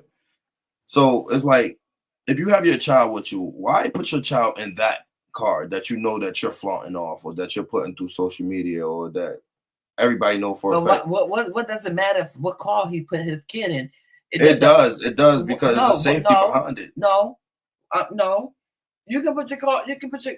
So you tell me he got put himself in a hoopty, so nobody will know that's him. No, I didn't say a hoopty, but they have like trucks. You have like different, like if you went to get his car washed or vacuum or whatever he did with his 5-year-old. This is not a typical. I don't think it's about. He should. This is not a typical a car. This is not a typical. This is not about the car. This is not a typical individual. You feel what I'm saying? Saying this is somebody set him up. There's no way that they've been following him. I agree. They've been following him. You understand? And he wasn't paying attention and went and started cleaning his car out. Yep. And gunshots went off. And gunshots went off and his baby got killed, and so did him. You know what I'm saying? So I don't care what you might disagree, but I really don't care what kind of car he had. No, I know. You gotta understand what I'm sitting here saying. You can have a regular perfect opportunity. What'd you say? Oh, there was a perfect opportunity for them to do what they did. So somebody knew where he was going and put it out there, hit up somebody and was like, "Oh, little Ronnie gonna be over here at the car wash." You know, and that's what happened. I feel like that's what happened. If you got a $60,000 Charlie, he had shoes on it. I seen that he got rims on it. So you souped up the car. So let's say $100,000 car. You don't have that much money in order for you to protect your baby. You don't have that much money in order for you to what does that have to do with anything? It has a lot to do with it. I'm a street guy and I have my kids. I'm a father and I'm a street guy. I'm going to do the best of my ability when I have my kids. It does not matter what kind of car he had. They killed that man with his daughter in the car. They could have gave him a pass. You say he's talking about a car. I'm not worried about no car. He could have had $1 million car. You're putting a target on your daughter's back when you put that car on social media. Then you go and put your daughter in that car. No. Listen, I don't. That's your opinion. I'm just telling you my opinion. I don't think that they should have gave him a pass. I don't care what kind of car, what he had, what kind of rims he had. None of that even matters. He's dead. His daughter dead. That's you said that he was targeted. How would somebody? Of course, they have to do their research, their homework. People set you up. People follow you. People do. So how would they follow you if they had to know the car? You got the car all on social media. You got your car all on social media. Okay, and I'm a street guy, so this is what I'm saying. If I'm a street guy, right, and I have my car all on social media, why would I put my child in that car? You do stuff on social media too that you shouldn't be doing. You know what I'm saying? So that means kill you and kill my grandchild too? No. So that's what I'm saying. It doesn't matter what he was doing on social media. Everybody do stuff on social media. Everybody put their business on social media. Okay, we get that. I get that. But you saying about a car? Yes. That matters. The details matter, I believe. No, it does not. Especially when you are a street guy and you have kids. If you are a street guy and you don't have no kids, what do you think? What do you think? You don't have to worry about nothing but stand on your 10 toes. But when you have children, you have to worry. It's not about the car, Galoo. I believe I didn't say that the whole thing is about the car. All I'm saying is you say he had rims on the car. Yes. And he so. How would you think they found him? Because of that car. If somebody's in an undetected car with their children, he could have been in a Kia. He a rapper. If they want to kill him, they're gonna kill him. But what I'm trying to understand, you shouldn't have killed this kid. No, you shouldn't have killed him. They was in a Kia. Y'all have any type of beef in the streets, leave it in the streets. But you was never supposed to kill him with his child. You wasn't supposed to kill the child. When we're here and we sit here and talk about SaylessPodcast, we're here to strive for better. We're here to strive for great. But you're talking about his car. And this is what I'm saying. You have to be a great father in order for you. So he's not a great father because he had a Charger. I'm not saying. Listen, his daughter's gone right now. She's unalived. Right. Okay. So are you talking to a great father right here, Ma? I have 3. Okay. If somebody throw 20 shells at you, throw over 20 shells at you, you obviously knew before the week leading up to your demise that somebody was coming for you, or somebody was looking for you. You obviously have beef. So obviously your daughter just turned 5 years old, correct? I believe that the baby just turned 5. Yeah. Right? That's what your predication should have been on. My daughter just turned 5 years old. I gotta protect her. No, I didn't think nobody would think, I'm gonna be shot at in the next 20 minutes. No, I'm not saying that, but I'm saying if I know for a fact that I've been antagonized and telling niggas I will pull up to How the you hood. know he antagonized? Because I did research. I went on social media, and if we continue with the video, you're gonna see, you feel me, him saying with that same charger that he'll pull up to other people's hoods and break on them, because you feel me, he popping, and when you got that name and you got that notoriety. All right, show me. Bring this back up on screen, guys. Alex. Hi, Hannah. We've been here all day long, and so far, Forest Hill Police have yet to provide us with any additional information. According to MedStar, though, 2 people were killed in a shooting at this car wash behind me, and a family member tells me that it was a man and his 5-year-old daughter. Take a look. That same relative provided me with this picture of Chucky Smith and his young daughter. I'm told her birthday was just yesterday. The 2 were reportedly at this Slappy's Express car wash located off I-20 and Forest Hill Drive shortly before 11 a.m. when they were fatally shot. Family and friends were visibly distraught as they arrived at the scene, folks leaning on one another for support. I spoke to Smith's aunt, who is desperate for answers. All we know is that he... What if recording high-quality content, editing like a pro, and streaming like a star was as simple as hitting record? With Riverside, it's just that. So that won't happen. Yeah, we deal with that. All we know is that he was charged. He was doing the car, cleaning the car out, and somebody came through shooting and killed him and the baby. He was a good kid, y'all. He was. He didn't bother nobody. He did. Him and that baby. Sky 4 captured part of the crime scene from up above. You can see a red Dodge Challenger with its doors open being processed by investigators. A neighbor told us that she heard between 15 to 20 gunshots. Fort Worth and Mansfield police officers are here assisting with crowd control.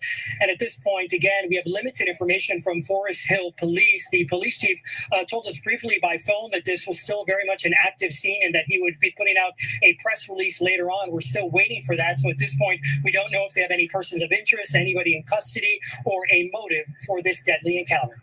Hannah? Looking for some more answer.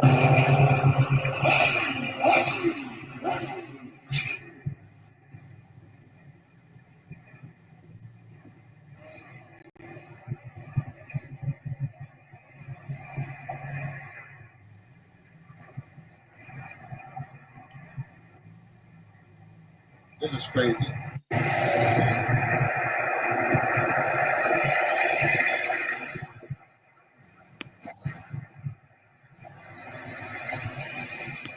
Mere fact that they would take somebody's daughter.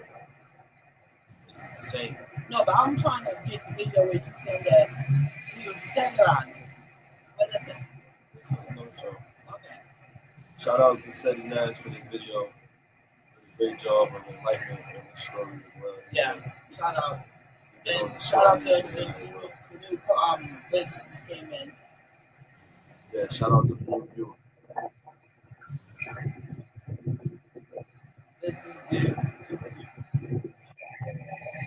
Slappy's Car Wash in Forest Hill on Forest Hill and 20. A juvenile, adult male, and a juvenile were killed. Father and daughter were killed. The daughter was just turned 5 yesterday.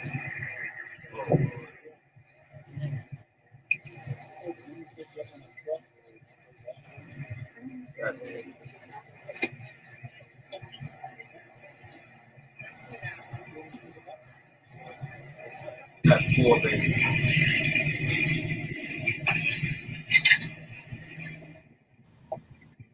Best gambling. Is that the same car?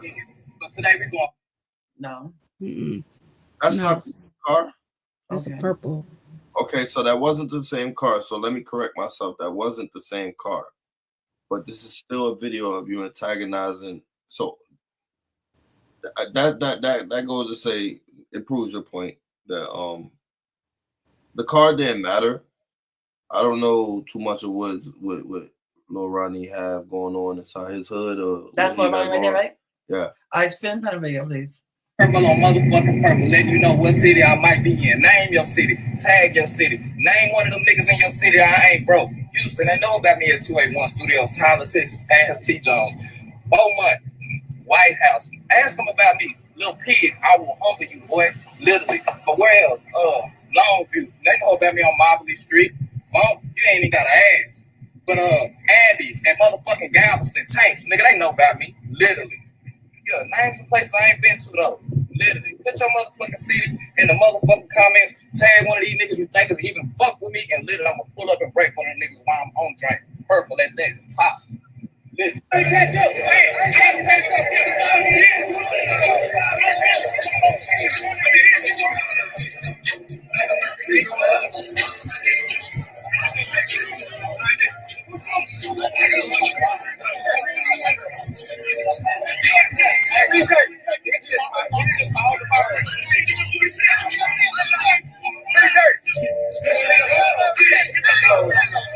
Is they supposed to be sitting here saying like this was his last Instagram story before his demise? That's what it sounds. That's what it seems like to me. But my whole thing is, every artist or everybody talk like that. Everybody talk like that. They'll pull up to my city. I'm this. I'm that. You know what I'm saying? I ain't. I'm da da da. But what I'm trying to say, yeah, that's a regular. That's the common street. That's the common street. That's what you know what I'm saying. Plus, you got something that's cut. You know what I'm saying? So, but that's the common street nigga. So this is what I'm saying here. Saying, you know what I'm saying? We know that this stuff. You know what I'm saying? Just where I'm from. You know what I'm saying? Anybody want? You know what I'm saying? Anybody don't know about me? Pull up. You know what I'm saying? Like, put it in the comment. If you're a street nigga, tag whoever. You know what I mean? I still don't get the fact that they killed him with his daughter in the block. No, I don't. That's not explainable. Yeah, dude, but that's heinous acts. Nobody can explain that shit. But what I'm sitting here saying is like, when you are a street guy and you know for a fact this is what you're doing in the streets, you're antagonizing, you're getting to the money, you potentially probably, you feel me, cracking guys' BMs. You feel me? I'm trying to stay monetized. I ain't trying to be demonetized with my vocabulary. So bear with me. If you know you're doing these things out here as a street guy, you go home and put that jacket down, correct? When you pick up that jacket as being a father, that jacket as a street guy get put down. When you walk back out the house, that's when you got to pick it back up, right? So, do you believe that Lil Ronnie knew he was going to meet his demise soon? No. Behind actions like that? If you don't believe, listen, if you're sitting here telling me he was targeted, you're saying Galoo, he was targeted, right? So if you're sitting here saying, yo, Galoo, he was targeted, right? I'm sitting here telling you, if he targeted, that means that niggas did they research on that man, bro. You feel me? What I'm saying, it doesn't matter what car he had or whatever the case may be. I'm just saying he should have got a pass. That's what I'm just saying. He should have got a pass. No, we're agreeing on that point, but it's how we get to. It's how we prevent that. Okay, but he as a father, all right, yeah, you're a street guy, but yes, you're a father as well. What title matter more? As a rapper, what title matter more? I'm to search. You know what I'm saying? You don't know who I am. Tag the comment. I'll tag my city. You tag this city. Blah blah blah. This yapping, this talking shit. You can't talk shit no more. No, it's gonna get you killed. Oh, okay. Talking shit been getting you killed. Okay. Well, yeah, that's true. But my whole thing is this: is that they had to have been following him. They must have seen him with that little girl, and they said, "I don't give a, and I don't care. I don't give a fuck." That's what they said. How you feel? How you feel about this situation? Being a mother to a 9-year-old, and let's just say you gave your daughter to her father, and God forbid, you heard a story like this come across your phone? Man, I'll be devastated. All this is just ignorance. Because there's no way that baby should have got shot or even been in that situation to get shot. I'm speechless because it's messed up. This is what the world is coming to. Kids dying way too much. Like, it's sick. It's like I'm more so upset because I'm a father. I have a 5-year-old. I'm around this guy's age. I know what I do when I'm not with my children. So you tell me flossing and all that stuff get you killed? Yes. So why do you do it? It's the image of a rapper. You don't have. It should not be like that. You go flossing and somebody kill you. It's a heinous world. It's just an envy world. That's just what it is. So you should stop doing it too. If it's gonna get your son killed. Yeah, stop. Don't even post nothing that would have someone wanna, you know what I'm saying, say, you know what, that nigga need to be out. But then that's me stopping living my life. I can't do that for somebody. Nah, you can still live your life, but you don't gotta post it and send it all over social media. That's like hiding. Why would I want to? I'm not hiding from anybody. He shouldn't have to hide from nobody. Showing off. That's not a reason for him to be killed because he's showing off. Well, I believe that is a deeper. That's what you said. No, I sat here and said he should have changed that car. He should have changed that car. He seen what car. He was in a different car. I'm sitting here saying, if you're listen, if you're a street guy, exactly. So why was that daughter wasn't in a bulletproof car? Man, everybody don't get no. He got a little baby. He's not little baby, Mom, but he's somebody that can get his hands on a bulletproof truck. You know that. You know that for sure. Certain. He's a rapper, a known rapper. You're a rapper. You're calling him bulletproof. Like what? Like what? What are we talking about here? He's under a label. I understand all that, but what I'm saying is, he's not thinking about that. He's not thinking about that. He ain't thinking about like gonna kill his kid. So when you get an advance, you just straight go get a car and get a bulletproof, right? Yes, and that's the first thing. That would be the first purchase from my advance. Good. And y'all hearing it right here first. Good. Y'all hearing it here first. Good. The first thing I would do is I'm gonna bulletproof all my cars for my children. That's the first thing I'm gonna do with my advances. Okay. I don't care if it's a Nissan, it's gonna be bulletproof. Okay. That's just what it is, because nowadays you can't expect somebody to give you that pass. Is somebody common sense, huh? No. That's our moderator sitting here just thanking everybody for being a part of our podcast. Being here with us and everything. Thank you. Like I was sitting here saying, what I was saying? You just blew me for a minute. I ain't gonna lie. It's gonna come back to me. You cut me off. I cut you off. Yeah, you did. Dude, you was talking about you want bulletproof your car. As he should. He should have bulletproofed that car if he knew he had that baby in that car. So it's his fault.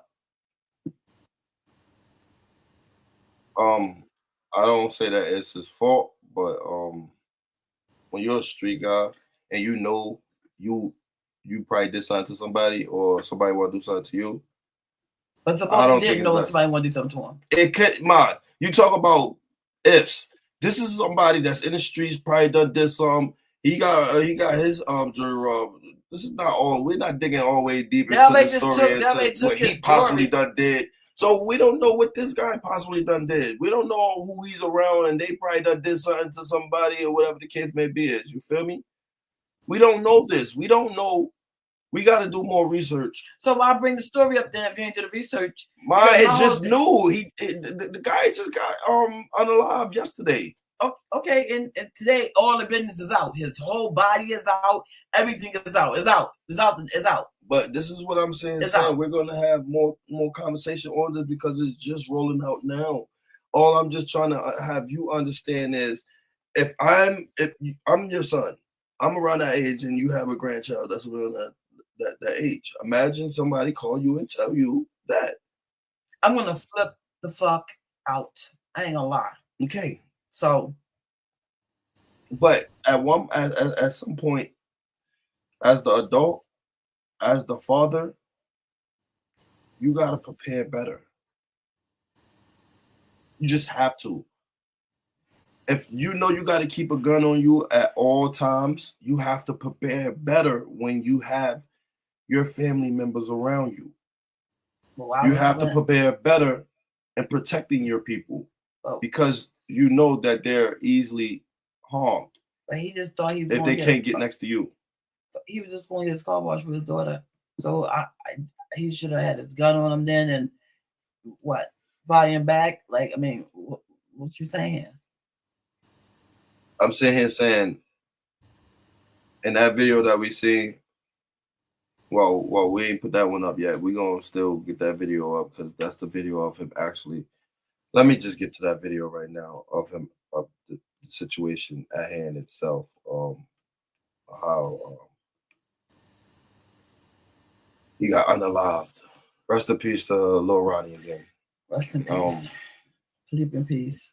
Right now, while we do that, the daughter, the mom, grandma, can't forget them.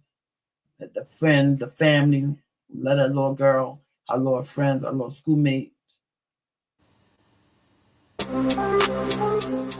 You are listening to the Say Less podcast with your host, Fashion Mac, and co-host Galoot, along with moderator Ophelia. We are live every day from 6 p.m. to 9 p.m., and the number to call in is 929-280-296.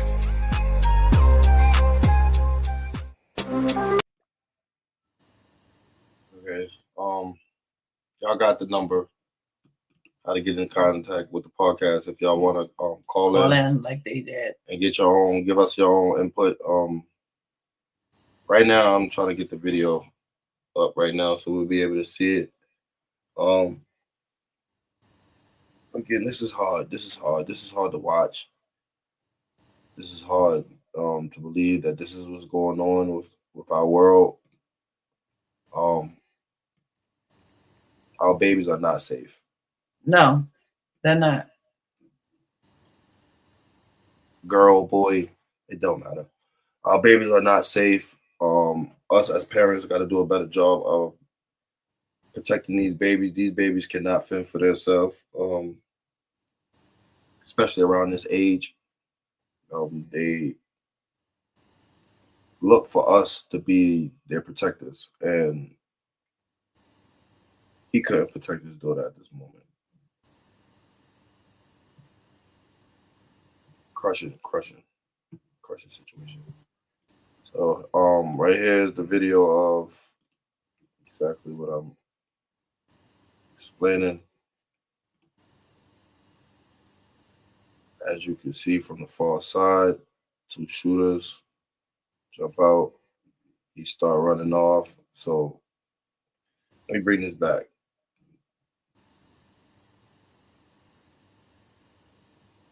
Right here, as we can see, this is where the two shooters start shooting. So the baby was already struck.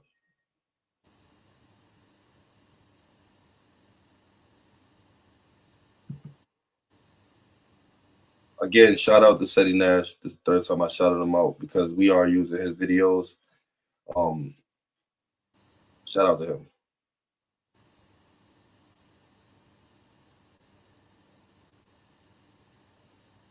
So he was trapped in a corner over here. It don't look like it's nothing. It looked like it's a fence. So while they were shooting at him, he's on the ground right here. They hit him, but he's still able to get up. He's still shooting at him, and he catch him here. I want to rewind the video back real quick. Do y'all feel that he have time in order to get in the car and pull off? Do y'all think that was enough time?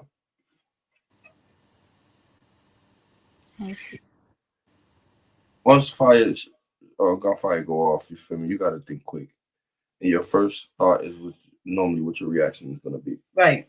So his first reaction was to run. I don't think he did it purposefully, but that was his first reaction. Duck from the bullets. Oh, I'm sorry. Hold on. Let's go all the way from the beginning again. Shooter's right there. Right? He's running, right? He's putting these people in a line of fire. Whoever got in this car right here could potentially be shot. True. At this particular point, he ran this way and they're not aiming at his car. So he's being a hero to his daughter, but I believe that she's already struck. I believe Lil Ronnie don't know if his daughter was gone or not before he met his demise. I don't know if he knew if she was still alive or not. Wait a minute. So that's his car right there. This right here, this Challenger's right here is his car. So they've been shooting at the car. Let's go back. Look. If you look at it from far side, yeah, you're gonna see them, which it doesn't show where they actually pop out from, but it looks like right here is the first shooter. Yeah, that's the he first was shooting shooter. already. Yeah, he shot first, so he's the. So he don't know. I don't think he knows his daughter died, or he already knew. I mean, if he fired the first shot right here, because it doesn't make sense. If he's seen him, like if he's seen the killers and just took off running and they start shooting at him first, how did the baby hit? Because they instantly started aiming directly at him. He was the target. Instantly. So he once came they back came right here, came back and shot the I don't believe that. I don't believe that. I don't believe that. I believe they might have been shooting right here and he took off. But I'm saying that's a far from where they started at. That's enough time in order for you to peep what's going on, get in that car, back it up in reverse. They probably shot at the windows and shit like that. Tell baby girl put her head down. You duck your head down and you skirt up out of there. See, that's what I'm saying. I don't think he was thinking. It happened in a split second where his first reaction was run. Because at this particular point, you got to know, yo, I got my daughter in the car. They trying to kill me. I ain't played the video. Boom, boom, boom, boom. And look.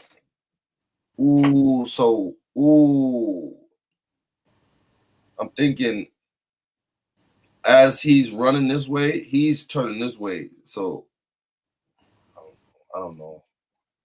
I feel so bad for that baby. I feel bad for both of them, actually.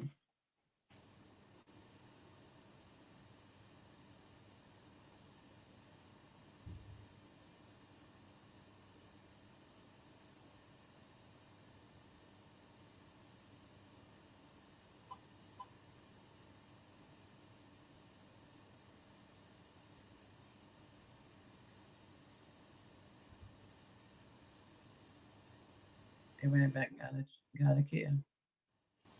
He's still over there. He's still over there. Yeah, if you can see, I see him. The far right here. Yeah. He's on the floor right now. I don't know. One of the bullets might have struck him. And he fell to the ground because he's on the ground right here. You can see? Yeah. He's on the ground right there. He gets up. See? He gets up. He's still right here running. As soon as he's running, he finishes them off.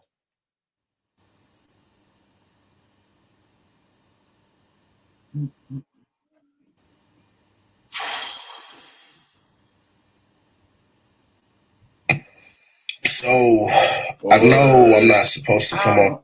No, I was right, but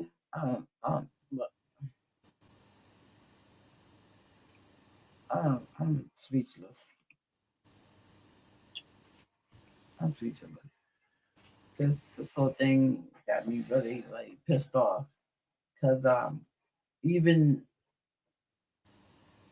okay, you shoot me one time, okay. But god damn, 20 bullets. Yeah, 20 times. 20 confirmed shots. The lady that was on the news said that she heard over 15 and 20 shots. So we don't know how many shots the baby got and how many shots he got. Do you know? Look it up real quick. Look it up. How many shots was he struck by and the baby struck by? This right here is a learning experience to all street guys that's fathers. Do a better job of protecting your babies while you got them out in the street. We know what we do when we by ourselves. We feel like we're invincible sometimes as street guys. You feel me? Especially when we get particular money or particular woman or particular drug, right? Protect these babies because these babies is our legacy. And if we want to run around and act like we don't have a care, the babies are the generation that's next. They future presidents, future lawyers, future doctors. You're cutting your kids' lifespan short behind your action. That little girl don't know a person. That little girl don't know a person that has a firearm. That little girl don't know a person that shoot dice or get drunk or nothing like that. That little girl don't know a person like that. So this wasn't our action towards her.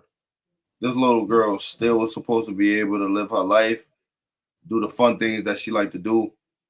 To her father, Lil Ronnie, I believe you tried your best. I don't know if you knew if your child is alive or not. It's a complicated situation because you have a father that dies and not know if his daughter is gonna be alive or not. It's so sad. Again, I can relate to this as much as possible. I feel like it's like a never ending cycle. You have people that actually sit here and say they don't care. You feel me? They will hit the baby. It's a cruel world. Like I said yesterday, it's a cold world out here.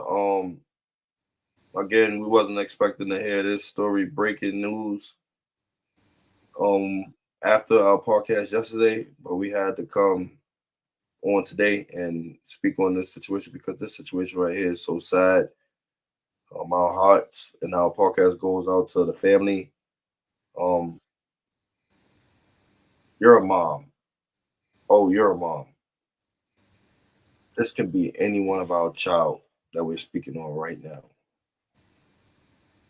What can we do as a community and as a podcast to help the youth, to help adults? Our traffic is our family, correct? That's how we look at it. That's how we view it. Anybody that come and want our enlightenment or give us enlightenment, we consider that as family. So what can we do? Because these stories is going to get more and more heinous. During the week, we have disturbing stories that we got to sit here and bring up. What can we do? Like, what is our objective? There's nothing you can do. We got to try at least. There's nothing you can do for an individual that is you know, who was lit, and somebody else is broke.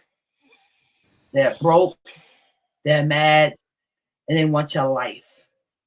So there's really nothing you can do besides try to, move out the hood and basically, run from it.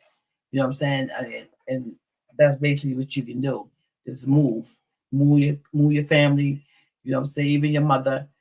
And if you got the money to do it. So that's what I'm saying. We don't know what his status was with his funds, even if he was, signed to a label, whatever the case may be. Well, we know how that shit goes. You go get your jewelry first. You know what I'm saying? He already took his jewelry, so he already was mad. So when he made his, but that was years ago. You still mad. You're still mad. Yeah. You don't got the jewelry on. You're still mad. You ain't got your jewelry on. You're still mad. I don't think that stopped what his ground was. It didn't stop his grind. I feel like he still had much more to give, and that's the reason why I'm saying. You know what I'm saying? To his career, to his child, to his family. He was lit. Nigga was mad. Nigga was hating. And they wanted to have him dead. I'm trying to figure out. And in the midst of all that, they killed his baby. You can't be that complacent, though. That's what happened. That's what happens. Like, I'll be hearing all these stories about, that's what happened. Gunfire eruption out of nowhere. You feel me?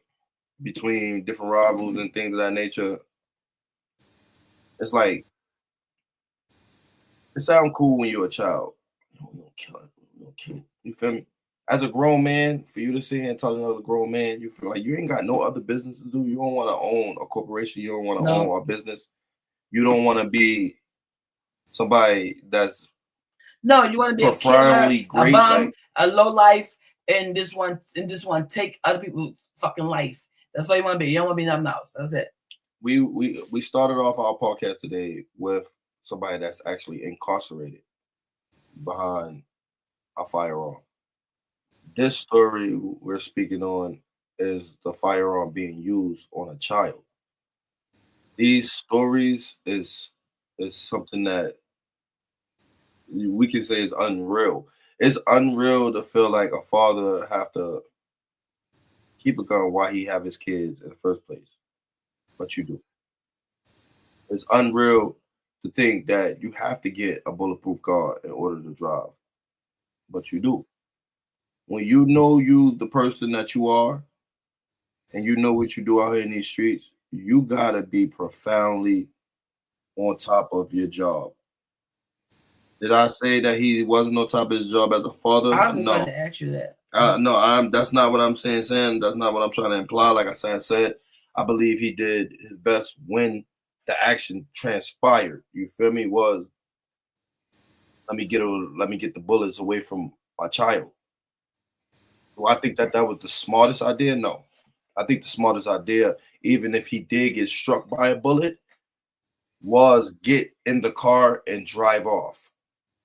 So you thinking that because you're thinking that because you're not right now. You're not in that situation. Right. So your mentality right now is thinking that you don't know if the child. It makes sense if my car is already right there as a push to start. I just got to push the button and get out of there. It's like if I was like on the other side and they started shooting, I had to run to the car. I understand that, but when you're back in your car, you see somebody aiming a gun at you, I'm getting in the car. That's my first thing. When them bullets is coming at you, you ain't thinking. You trying to get up out of there. You trying to go. You trying to run. You ain't thinking about starting no car and none of that. So you think your feet is faster than the car? He wasn't to get away from a bullet. It's not like he was in the car. He ran to a dead end and got gunned down. He didn't know that. I don't think he knew that was a dead end. Or if he did knew, he probably was trying to get the bullets away from his kids. If he gonna die, he gonna die. He ain't gonna have his daughter get killed. So you double back. What's his process? Oh shit, my daughter's in the car. When you double back, that's what he probably was thinking. Like, let me go check my baby. So why wasn't your first thought was get in that damn car and pull off with my baby? Because he probably ain't think. He probably ain't think he heard them shots. In seconds. You hear that? Pop, pop, you hear that? It just bullets ringing out. You don't have time to get in your car. You hear that, street guys? These are mothers sitting here telling y'all that y'all don't have time to think when when bullets are coming at you. I'm not saying you don't have time to think. You don't. It's I'm saying you only have time to react. Right, that's what he did. He reacted, and he just didn't think. And then when he did realize it, he doubled back. You know what I'm saying? Yeah. And to go check, but that didn't happen. That didn't happen. You didn't make it. Them niggas was straight. Clown balls. Nah, they were just straight bums.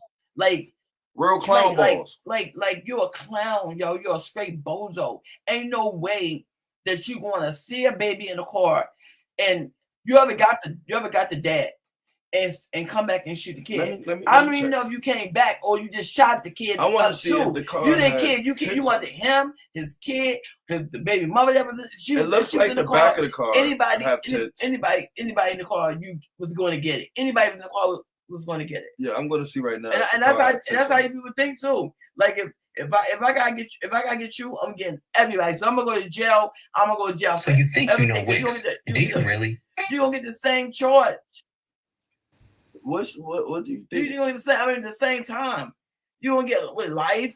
I mean, it's like smoky gray tints. It's not. It's really not tinted, and it looked like the windows was down. So he probably playing his music. You know what I'm saying? He probably didn't hear them niggas. I'm trying to give them did they not see the daughter? Or if you're telling me that somebody just gunned this man down and gunned his daughter down and knew for a fact he had his daughters and aimed to gun him and his daughter down, that is insane. That's what they did. That's exactly what they did. They didn't give a fuck. But they didn't care. They didn't care. And at the end of the day, the little girl's gone and he's gone. And his mother, her mother, they gotta deal with this now. And then she just had a birthday party. Now they gotta do a funeral. Yo, where they do that at? Like, yo, this is crazy. This is crazy. I don't understand. I don't understand this. I don't understand it. We need more. My daughter's birthday is in 5 days.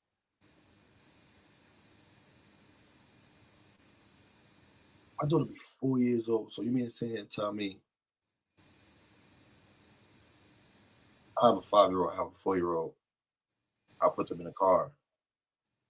After Drew's birthday, I'm gonna be gunned down.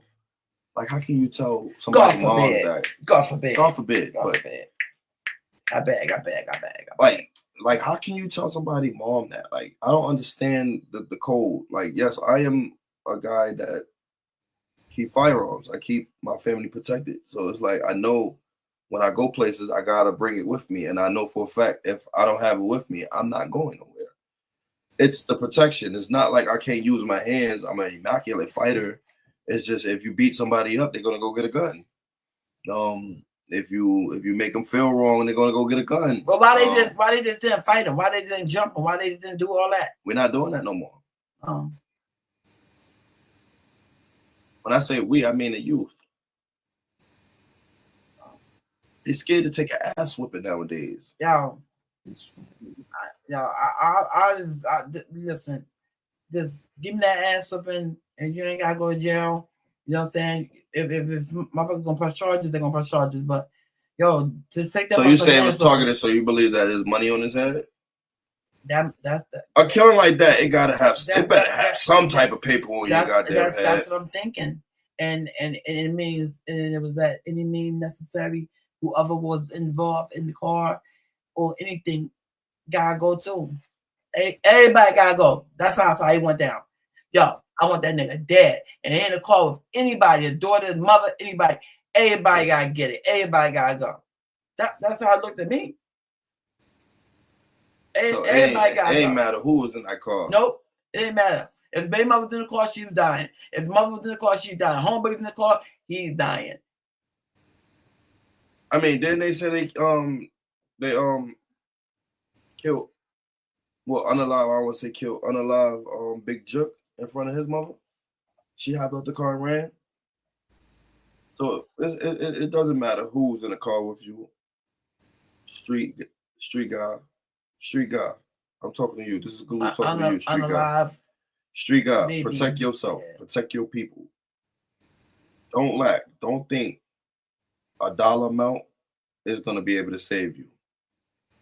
It doesn't matter who you are. They don't care. They going to prison. They're going to jail. They're going to prison, and they're going to play PlayStation. They don't care.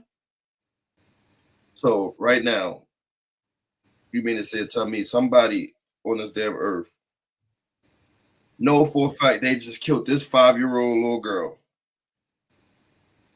and they're gonna go in there and they're gonna go in jail and get the same street drug that you talking about, the same street nigga that you talking about. They're going to his homies, his buddies, or whatever the case may be. Everything won't be the same. Only thing about it different is that he's gonna be locked up where he can't leave. That's it. So the money that they put on his head for him and his kid or whoever's gonna be in the car, you know what I'm saying? They spend it right now, but after that, then what? You're still broke. You're still a bum. And you still ain't got shit, nigga. Period. Say less. That was a baby. Say less. That was a baby. That was a baby girl. Somebody's baby girl. That was multiple people's baby girl. That was somebody's daughter. She had a name. She had a life.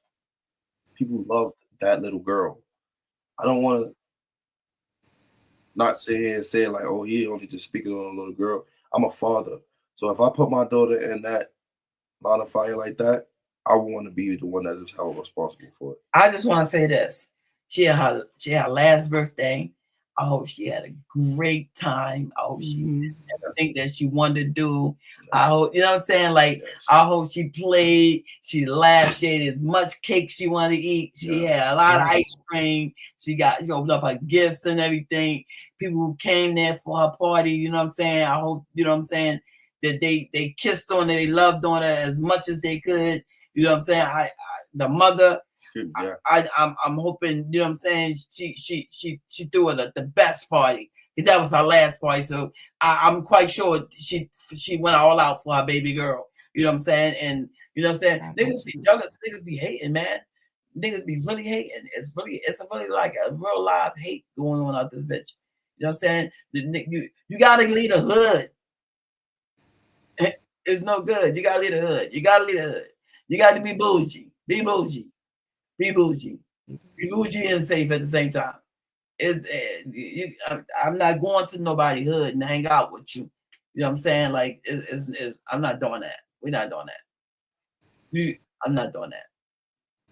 We gotta take this somewhere else. And and for him, I think that he should have drove this car to a place, you know what I'm saying, that wasn't familiar with or wasn't close to somebody to get to him. So it was him and baby girl in there. He could took a ride, you know what I'm saying, Lord, hour ride away from the thing. He could it's a lot of things he could have should have did, but he didn't do. You know what I'm saying? He was in his town and he felt comfortable. And he ain't know niggas already was out. Niggas that morning woke up and already knew he was a dead man. He was a dead man that morning. They plotted. They meditate this whole thing on that man and his daughter. They plotted. And whoever else was gonna be in that car. And I just want to say, I hope she had a lot of balloons. You know what I'm saying? She played with her little baby doll. You know what I'm saying? She got a good night rest,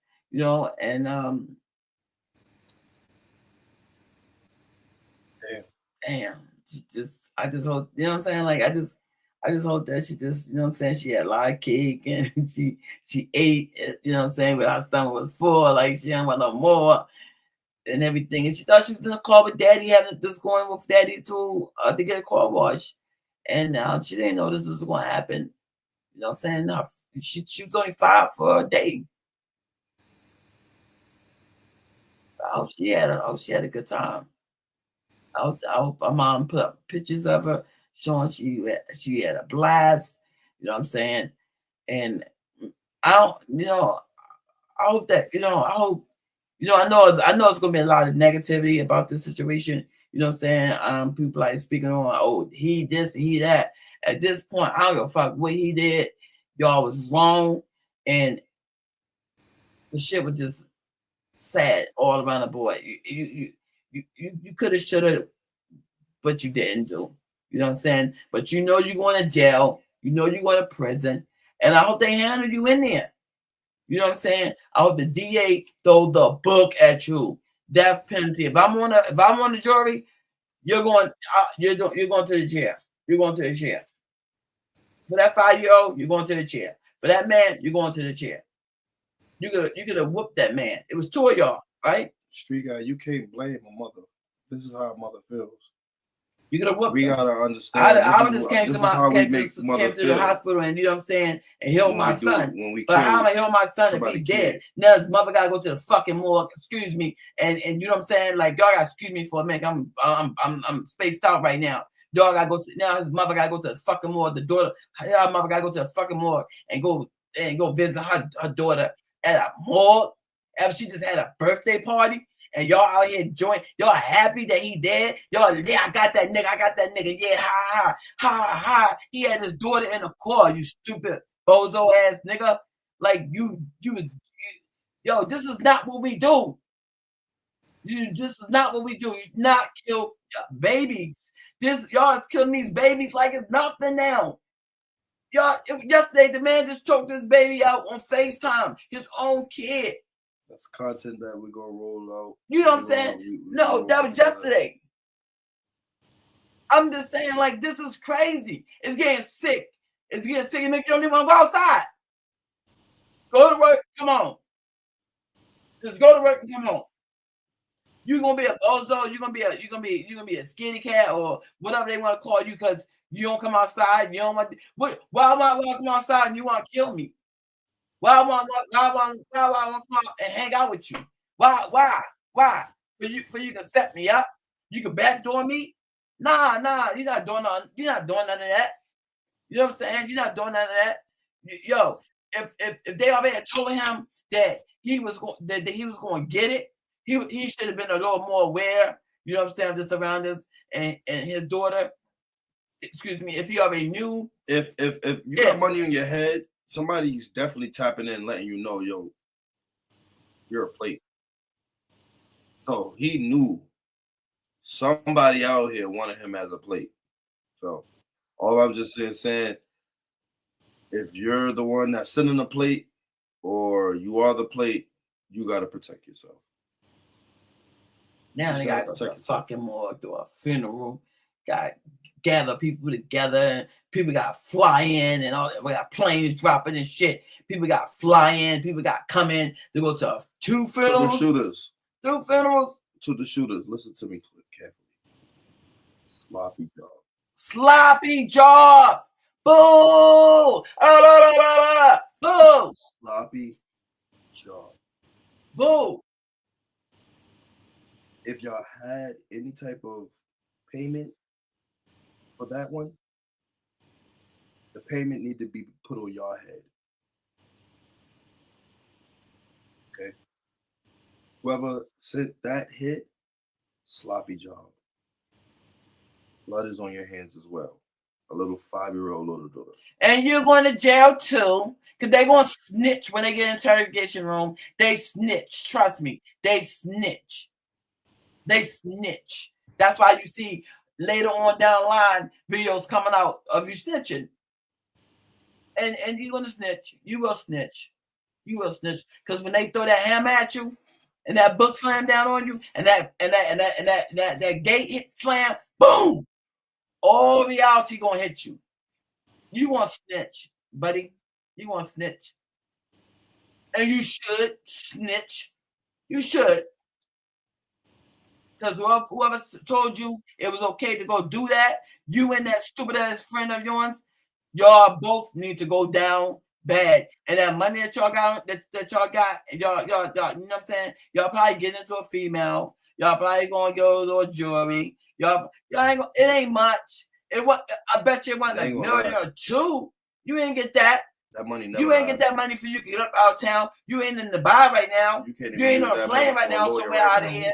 No, yes, right in the same town. Somebody gonna tell you where your location is at. You're in a hotel laid up somewhere with a bitch, and you're gonna get found. You're gonna get caught. Trust me. Hopefully they going that to same find pistol you. hopefully that same pistol and we here Say Less Podcast, we're on site no violence, but no, that same pistol that you hit that little girl with, just turn it towards yourself. Just turn on yourself and let you feel how she felt. No, they ain't gonna do that because they scared. They don't want nobody's. They don't. Them shits is hot, right? Like they say, they hot. They hot. Yeah. They don't want to feel that. They don't want to feel what they gave him. You took a life, yo. You took a life, yo. And it's okay. That was okay. That was okay. That shit was not okay. You do not get a gold medal for that. It looked like y'all was scared shooting them pistols too. They was scared. They was scared. Y'all didn't stand over him. Y'all ran. Y'all shot. Y'all chased him. Y'all shot again. But in the midst of him running, y'all was shooting. All them bullets that y'all was shooting at him. So, when we was looking at it, it was way more than 20 shells that was.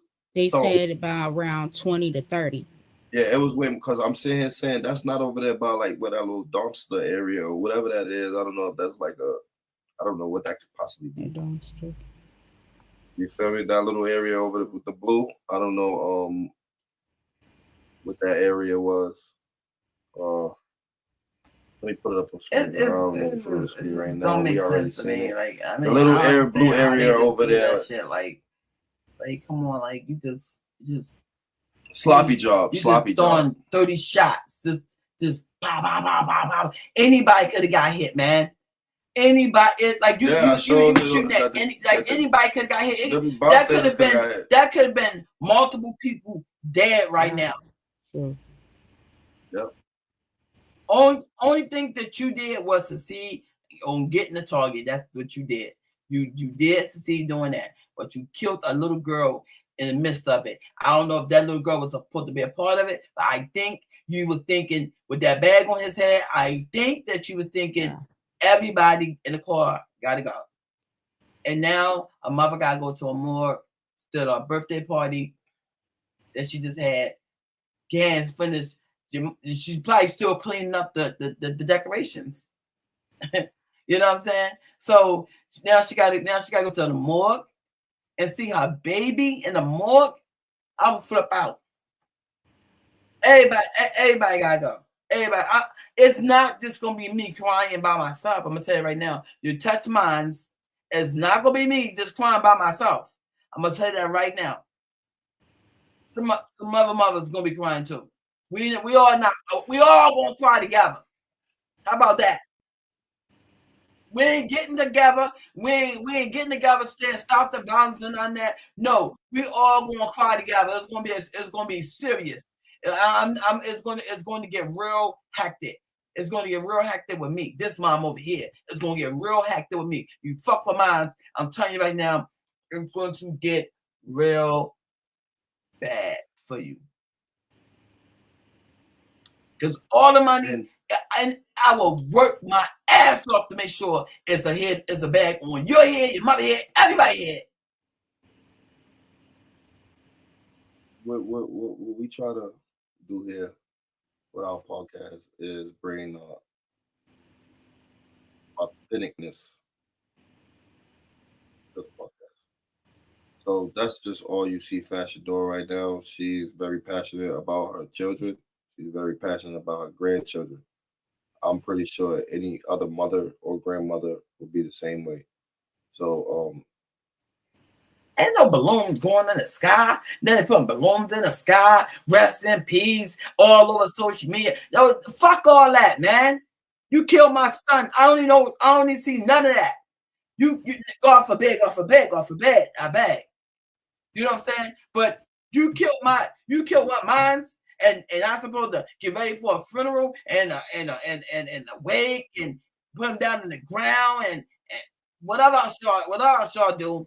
You know what I'm saying? And throw balloons in the sky. We all wear shirts to, you know what I'm saying? And we rest in peace all on social media. What the fuck? He can't see none of that. She can't see none of that. We ain't doing none of that. The fuck?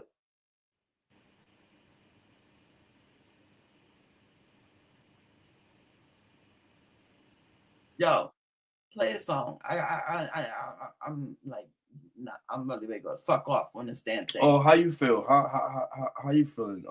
Let the viewers hear your input. Play the song because I'm about to go off, yo. Well, we doing the podcast and we gotta stay on our content. We heard from you. Now it's time to give O the floor. I feel hurt because, like I said, that baby shouldn't have been there. You know, that's the wrong place at the wrong time. If it was me, I'd be going nuts. There's no fucking way that you're gonna get away with killing my child and y'all still on the run and they don't know who the fuck did it. And that's just supposed to be okay. And everybody's crying and about this man and his child, and these people is out here just shooting bullets in the air. Like, it's sickening. I don't have nothing more to say. Life. Those shooters don't have a life no more. Don't take it for it to be, oh, they just took people's lives and they still living. Their whole existence has changed after they made that decision. Man, these are killers. Hey, this is what they do. They are killers. Those are no killers. These are they just killed 2 people. What are you talking about? Yeah, but they're not like, you're saying it like you giving them the title like they're killers. Like if you feel like they're professional, they are any mind. Yo, you ain't gotta be professional. They are killers. It's $300 to get a gun. It's they are $30 for a box of bullets. They are killers. They probably already killed people before. This is not what we seen on the screen. Some niggas probably killed before, man. Not what we seen on the screen. We just see it on the screen. But they probably killed before. This ain't their first rodeo. Those niggas don't care. They gonna go sleep in it. They gonna go sleep somewhere, and tomorrow. I believe it's some young, misguided kids that want a name, that seen somebody with a name, that figured that's the best thing. Yo, oh well, that's to get lit. Oh, I'm gonna go kill a rapper and get lit. Little Tim. Rest in peace to King Von, made that like very like a viral thing. It always been a viral thing. You kill a rapper, you get a name for yourself. But it got more broad once Lil Tim did what he was supposed to do for his homeboy. And why I say that, if King Von was alive and it was vice versa, everybody would sit here and say that King Von or Louis or Slutty stood on business. So the fact that Lil Tim made it out and he made sure that his brother, his homeboy, made what it are out. You talking about? King Von didn't even have a gun. King Von was going, you know what I'm saying, going to squab up with him. 50 guns out there on King Von's side. Yo, King Von on King Von's side. King Von did not have a gun. He was going to squab up with him. That's it. It was 50 guys that was with King Von. Nobody shot anything. If you see a op, listen. He got out to call the fight. That's it. And Ma, what do you saying? Said Lil Tim got out to call the fight, or Vaughn got out to call the fight? Vaughn got out to call the fight. Vaughn got out to call the fight, but that's not the intentions of the 50 niggas that's around him. Vaughn could have popped it off. If Lil Tim didn't jump out the car and shoot first, who knows? There probably would have still been a shootout. Lil Tim was a coward. You cannot say that. Lil Tim was a coward. I don't you know think that. When you're a street guy, you gotta do what you gotta do. He knew that Rondo was gonna get his ass whooped, and that's what was going to happen. You know what I'm saying? I love King Von. Motherfuckers had guns. I love his music. That. You feel me? Cool. King Von. I love King Von music. I'm a real fan of King Von. I feel like me and him have similar traits. But I don't see Tim to be wrong in that situation. Ooh. If I'm with my homeboy and it's it's 4 of us. Oh. And we see a pack of niggas that's 50 deep. If them 50 niggas got guns and the us 4 niggas got guns, we're gonna shoot first. With them. That's it. We're shooting first. There's 4 of us and 50 of y'all with guns. We're shooting first. We have no chance of making it out at all. So we have 0 chance. Y'all have 99%. Y'all got that 1 chance to not make it out. You have 50 niggas plus guns, and I got 4 niggas, bro, and we only got 4 guns. We have no chance of making it out. So for us to make it out, that's fire. That's tough. All of them had no 50 guns. Ma, listen. Yo, you exaggerating. That's what. Ma, we can go in detail with that as well. Ma. You be I don't exaggerate. Yo, son, you be exaggerating, yo. They had 50 guns. Yo, they ain't have 50 guns, yo. They did not have 50 guns. Okay, look it up. They did not have 50 guns. 50 is an exaggeration. It is overstretched, but if you got 50 niggas, and 50 niggas got 20 guns, that's them that 50 guns. Well, your ass got over 1,000 shots. They had 50 guns. Why do you got 1,000? You walking with 1,000 shots? Why Lord Tim is not dead? And he got shot. He got shot. Yeah, he got shot 1 time. Okay. No, I think it's like 2 times. Okay, but he's okay. That's just how the world works.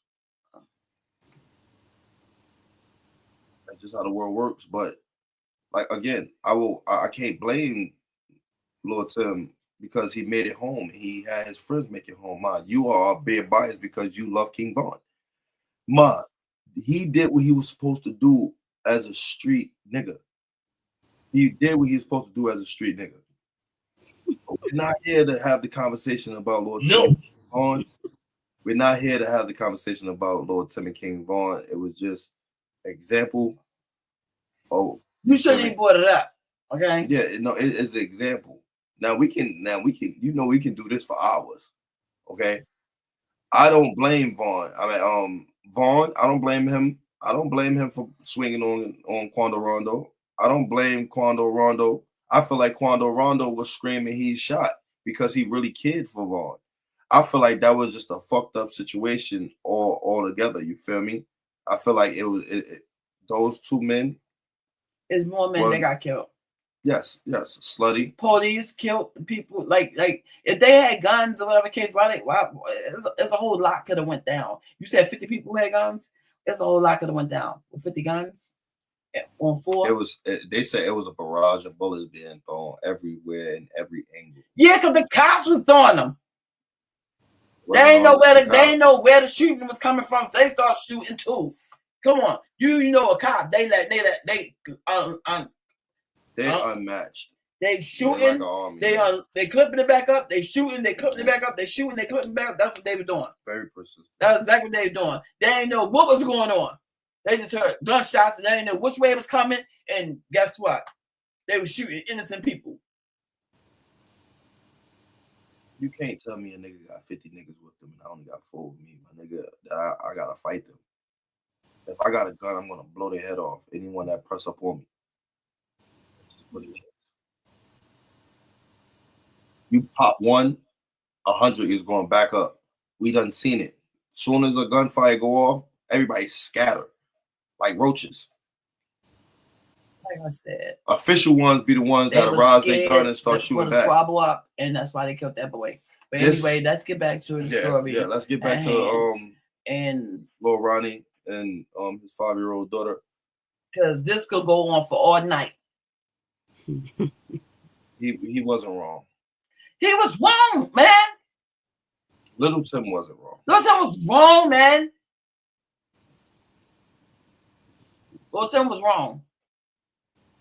And free Lord Durk and free my son. You know what? Listen. Because you sitting here saying that, I gotta play this.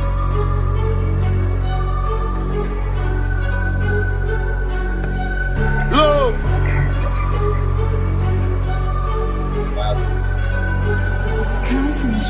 Yeah, I got a bag for real, and I'm still laughing still. Most of these niggas is haters, I know that I'm better, and that's why they mad for real. I can stay hear all the rumors, and many assuming they might as well crash the wheel. Checking my dad's new instant kill. My shit looking different still. I feel like a baby, I'm pissed off. Probably fuck us up like Loso. If it's static, my nigga, then throw, bro. Cause I'm sending shit back like Bondo. And I need me a homie like Rondo. If you swing, then knock on his condo. No, them niggas don't know what we on, bro. LP's gon' pull all them on, bro. Yeah. Boy, you're a hoe. Boy, ain't no hoe. Skip out the work if you want, and I'm up in the place for show. Shit in the place, I'm just letting you know. We taking this stress, everything on the flow. Bitch, I'm Big Lou, I'm just letting you know. For some reason, they woke up the beats and beast mode. She tracking, I'm in my man, him and Timo. She tracking, I'm in my man, him and Timo. For 40, I shoot like I'm step on the road. I beat up her back and I'm heading back home. These niggas be capping their head and explode. I put on the topic, I am. I know, I put on the topic, I am. I know. Yeah, that nigga cold. Perfect in your ass is just getting exposed. I'm just letting you know, yeah, I got a bag for real.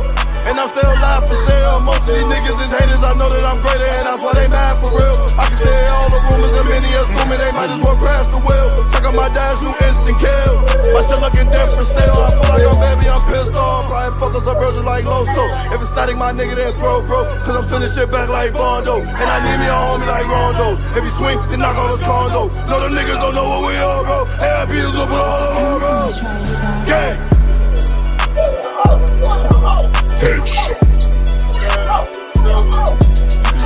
And I need me a homie like Rondo. Boy, you're a hoe. If you swing, then knock off his condo. Flat out.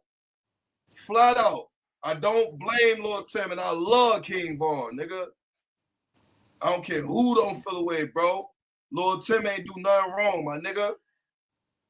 If a nigga swing, knock off his condo, you with me, my nigga. You claim you my brother, my nigga. We'll deal with all the other shit later. Gangster.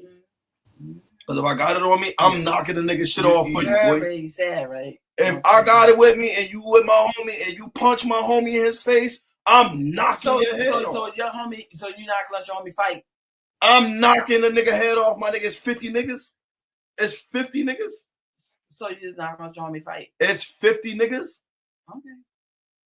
You telling me and my homie, 4 of my niggas gotta fight 50 niggas. They knew where he was at. Ma, he got 50 niggas. I got 4 niggas with a gun. Not 50 niggas, y'all. You exaggerating, y'all. That part I'm not exaggerating. He ain't no 50 niggas. Or I had like 50 niggas with him. Oh my goodness. Probably at the party, but not when he at the no. Man, when they was in that parking lot, man, it was 50 niggas. All the niggas came with Vaughn. The fight. The shoot.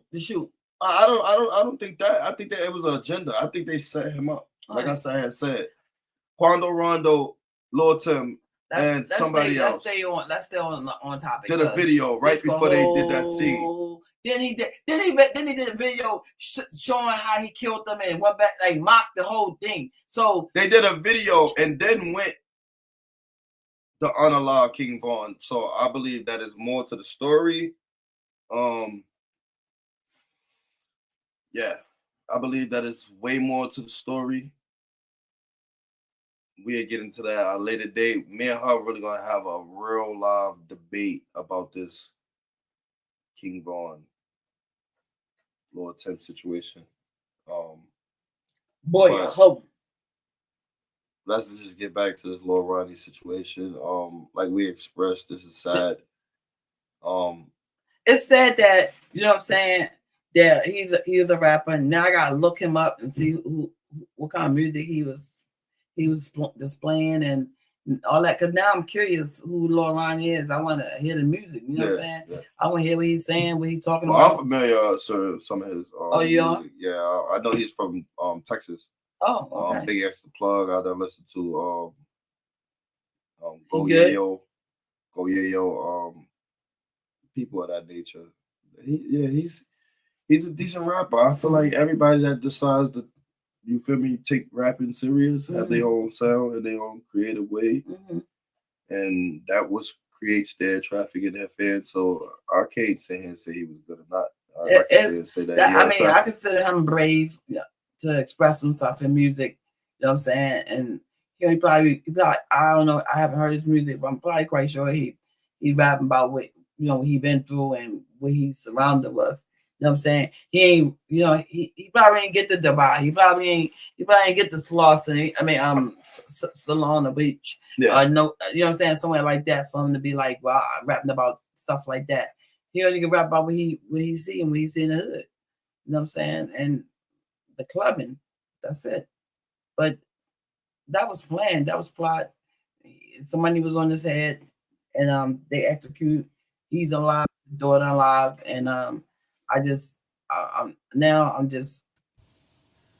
trying to like get myself together with that because it kind of I'm around kids all day. You know what I'm saying? And I won't wish that for none of them or none of my grandkids or nobody kids. Period. You know what I'm saying? But I'm around kids all day, and they're so innocent. They laugh, they play. You know what I'm saying? Little kid might get on your nerves here and there, but at the end of the day, they still kids. You know what I'm saying? Like so, it's crazy at 5. You know what I'm saying? They like the hugs and keep telling they love you and stuff like that. It's sad. It's a sad situation all around. You know what I'm saying? I'm just trying to picture the mom going to the to the morgue and got to see her daughter in the morgue, after she just had a birthday. That should have fucked me up. You have to put me on so many pills. You know what I'm saying? You have to put me on so many pills. I don't think I'll ever be the same. I know be the same. No. I don't believe anybody will ever be the same hearing something like this about that child. No. So it's like I really don't. I really don't know. Oh, what you think? I don't got nothing else to say. Yeah, it give me chills. Just keep talking about it because I'm imagining a baby. So you just saying say less on that? Say less. Say less. Say less. So, guys, we enjoyed the podcast. It's my time, man. Right now, yeah. What we're gonna do is we're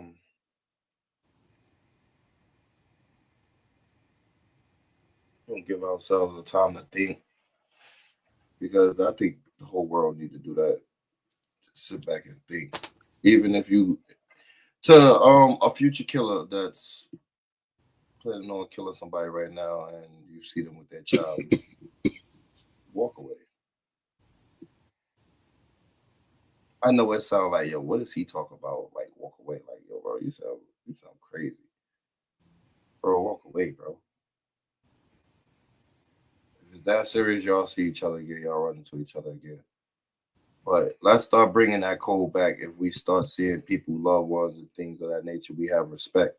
Like if we wasn't raised in a household with a mother that we respected or wanted us to respect them, I feel like people is freaking crazy. I mean, people is crazy. You scroll through Instagram, you scroll through Facebook or whatever the case may be, and people be killing people on live like they don't be caring. Like I'm pissed off. Like this is crazy. Like, I'm pissed off. But it don't stop Sayless. We're gonna still, you know what I'm saying, we'll be back tomorrow or whatever case may be. But at the end of the day, you know what I'm saying, I just, you know what I'm saying, I just want to say my condolences to the family. And be here tomorrow. Say less. It just I'm we can go on, you know what I'm saying, but I'm in my feelings right now, and I'm just like, you know what I'm saying, say less now because there's nothing to be said about this. This topic was very touchy, and I came in on it, and I wasn't aware about it. It's late, so I'm around kids that age and on up, and that could be one of my students. You know what I'm saying? So shout out to Mark Newman for coming up to share his story. Yeah. And very knowledgeable. Yeah. For the younger youth. No, but I don't like on that thing right there. I mean, I want to tell him if I didn't already tell him. I'm not taking no charge of nobody. is that? If that was Shorty Gun, you're a girl and you're a mom, so if that was Shorty Gun, that's the easiest thing that we're gonna hear. If that was Shorty Gun, then that was his gun, and he needed to be responsible and take his own charge. Be a man, take your own charge. Why somebody's got to take a charge for you to do some time? Yeah, if not, you know what I'm saying? You what? Snitch your what they call them when you don't do that. I don't know what you. I don't know. Nobody can't tell me to take a charge for them. Yeah. I do my own. Yo, take a charge. My mom gonna kill me, yo. You know what I'm saying? We let you stay in our house and nothing. Yeah, no. Nah. I just be homeless. Take your own charge. Do your own time, sucker. Now you are back down here. Now you're on stage with Beyonce, yo. That's crazy. And they ain't put no money on his books.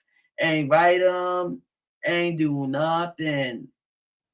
When he did try to reach out to him, he said, "Say that's on his ass." Right now, what we're gonna do is, y'all already know. Be back tomorrow. Y'all been rocking with Big Loop.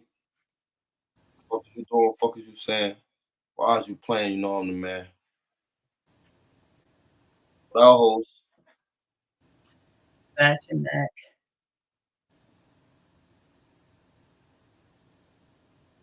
Big O with the juice. Why y'all sound so dead? I mean, I know this. Big O with the juice. We on our podcast. This is SaylessPodcast. Nah. He right. You feel me? This is Fashion Mac. I'll be back tomorrow. You know what I mean? When I go for work. Yes, God. You know what I'm saying? Like, I'll be back. Don't, you know what I'm saying? Don't trip. I'm in my little feelings. You know what I'm saying? I come here in my feelings.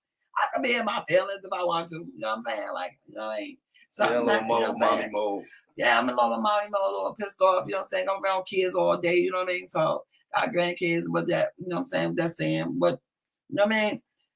At the end of the day, we're going to still bring you the news. And we might, you know what I'm saying? We might laugh about it. We might cry about it. We might be in our feelings about it. Because we're human at the end of the day. You know what I'm saying? Sure. And that's to show you, know what I'm saying? We care. You know what I'm saying? We really care. And at the end of the day, this was a sad story for Mark and for this person here. Mark's situation, he's getting out. He's still alive. And, you know, he had to do that long stretch. He'll be able to pick up his life. Yeah. And hopefully he do the right thing when he get out. You know what I'm saying? And not get indulged and go back to jail or something happens to him, go off a bed. You know what I mean? But at the end of the day, shit like that happens. You know what I mean? When you be in jail for so long and then come out, you be so happy. You just these girls are setting you up. These females are setting you up. You know what I'm saying? These females are setting you up like easy, breezy, beautiful cover girl. So I'm just saying, say less. Thanks so much for listening to the Sayless Podcast with host Fashion Mac and co-host Galoot, along with moderator Ophelia. Make sure to like, subscribe, and tell your friends. And remember, we're on live every day from 6 p.m. to 9 p.m. and the number to call is 929-280-296. We can't wait to see you next time. And remember, say less.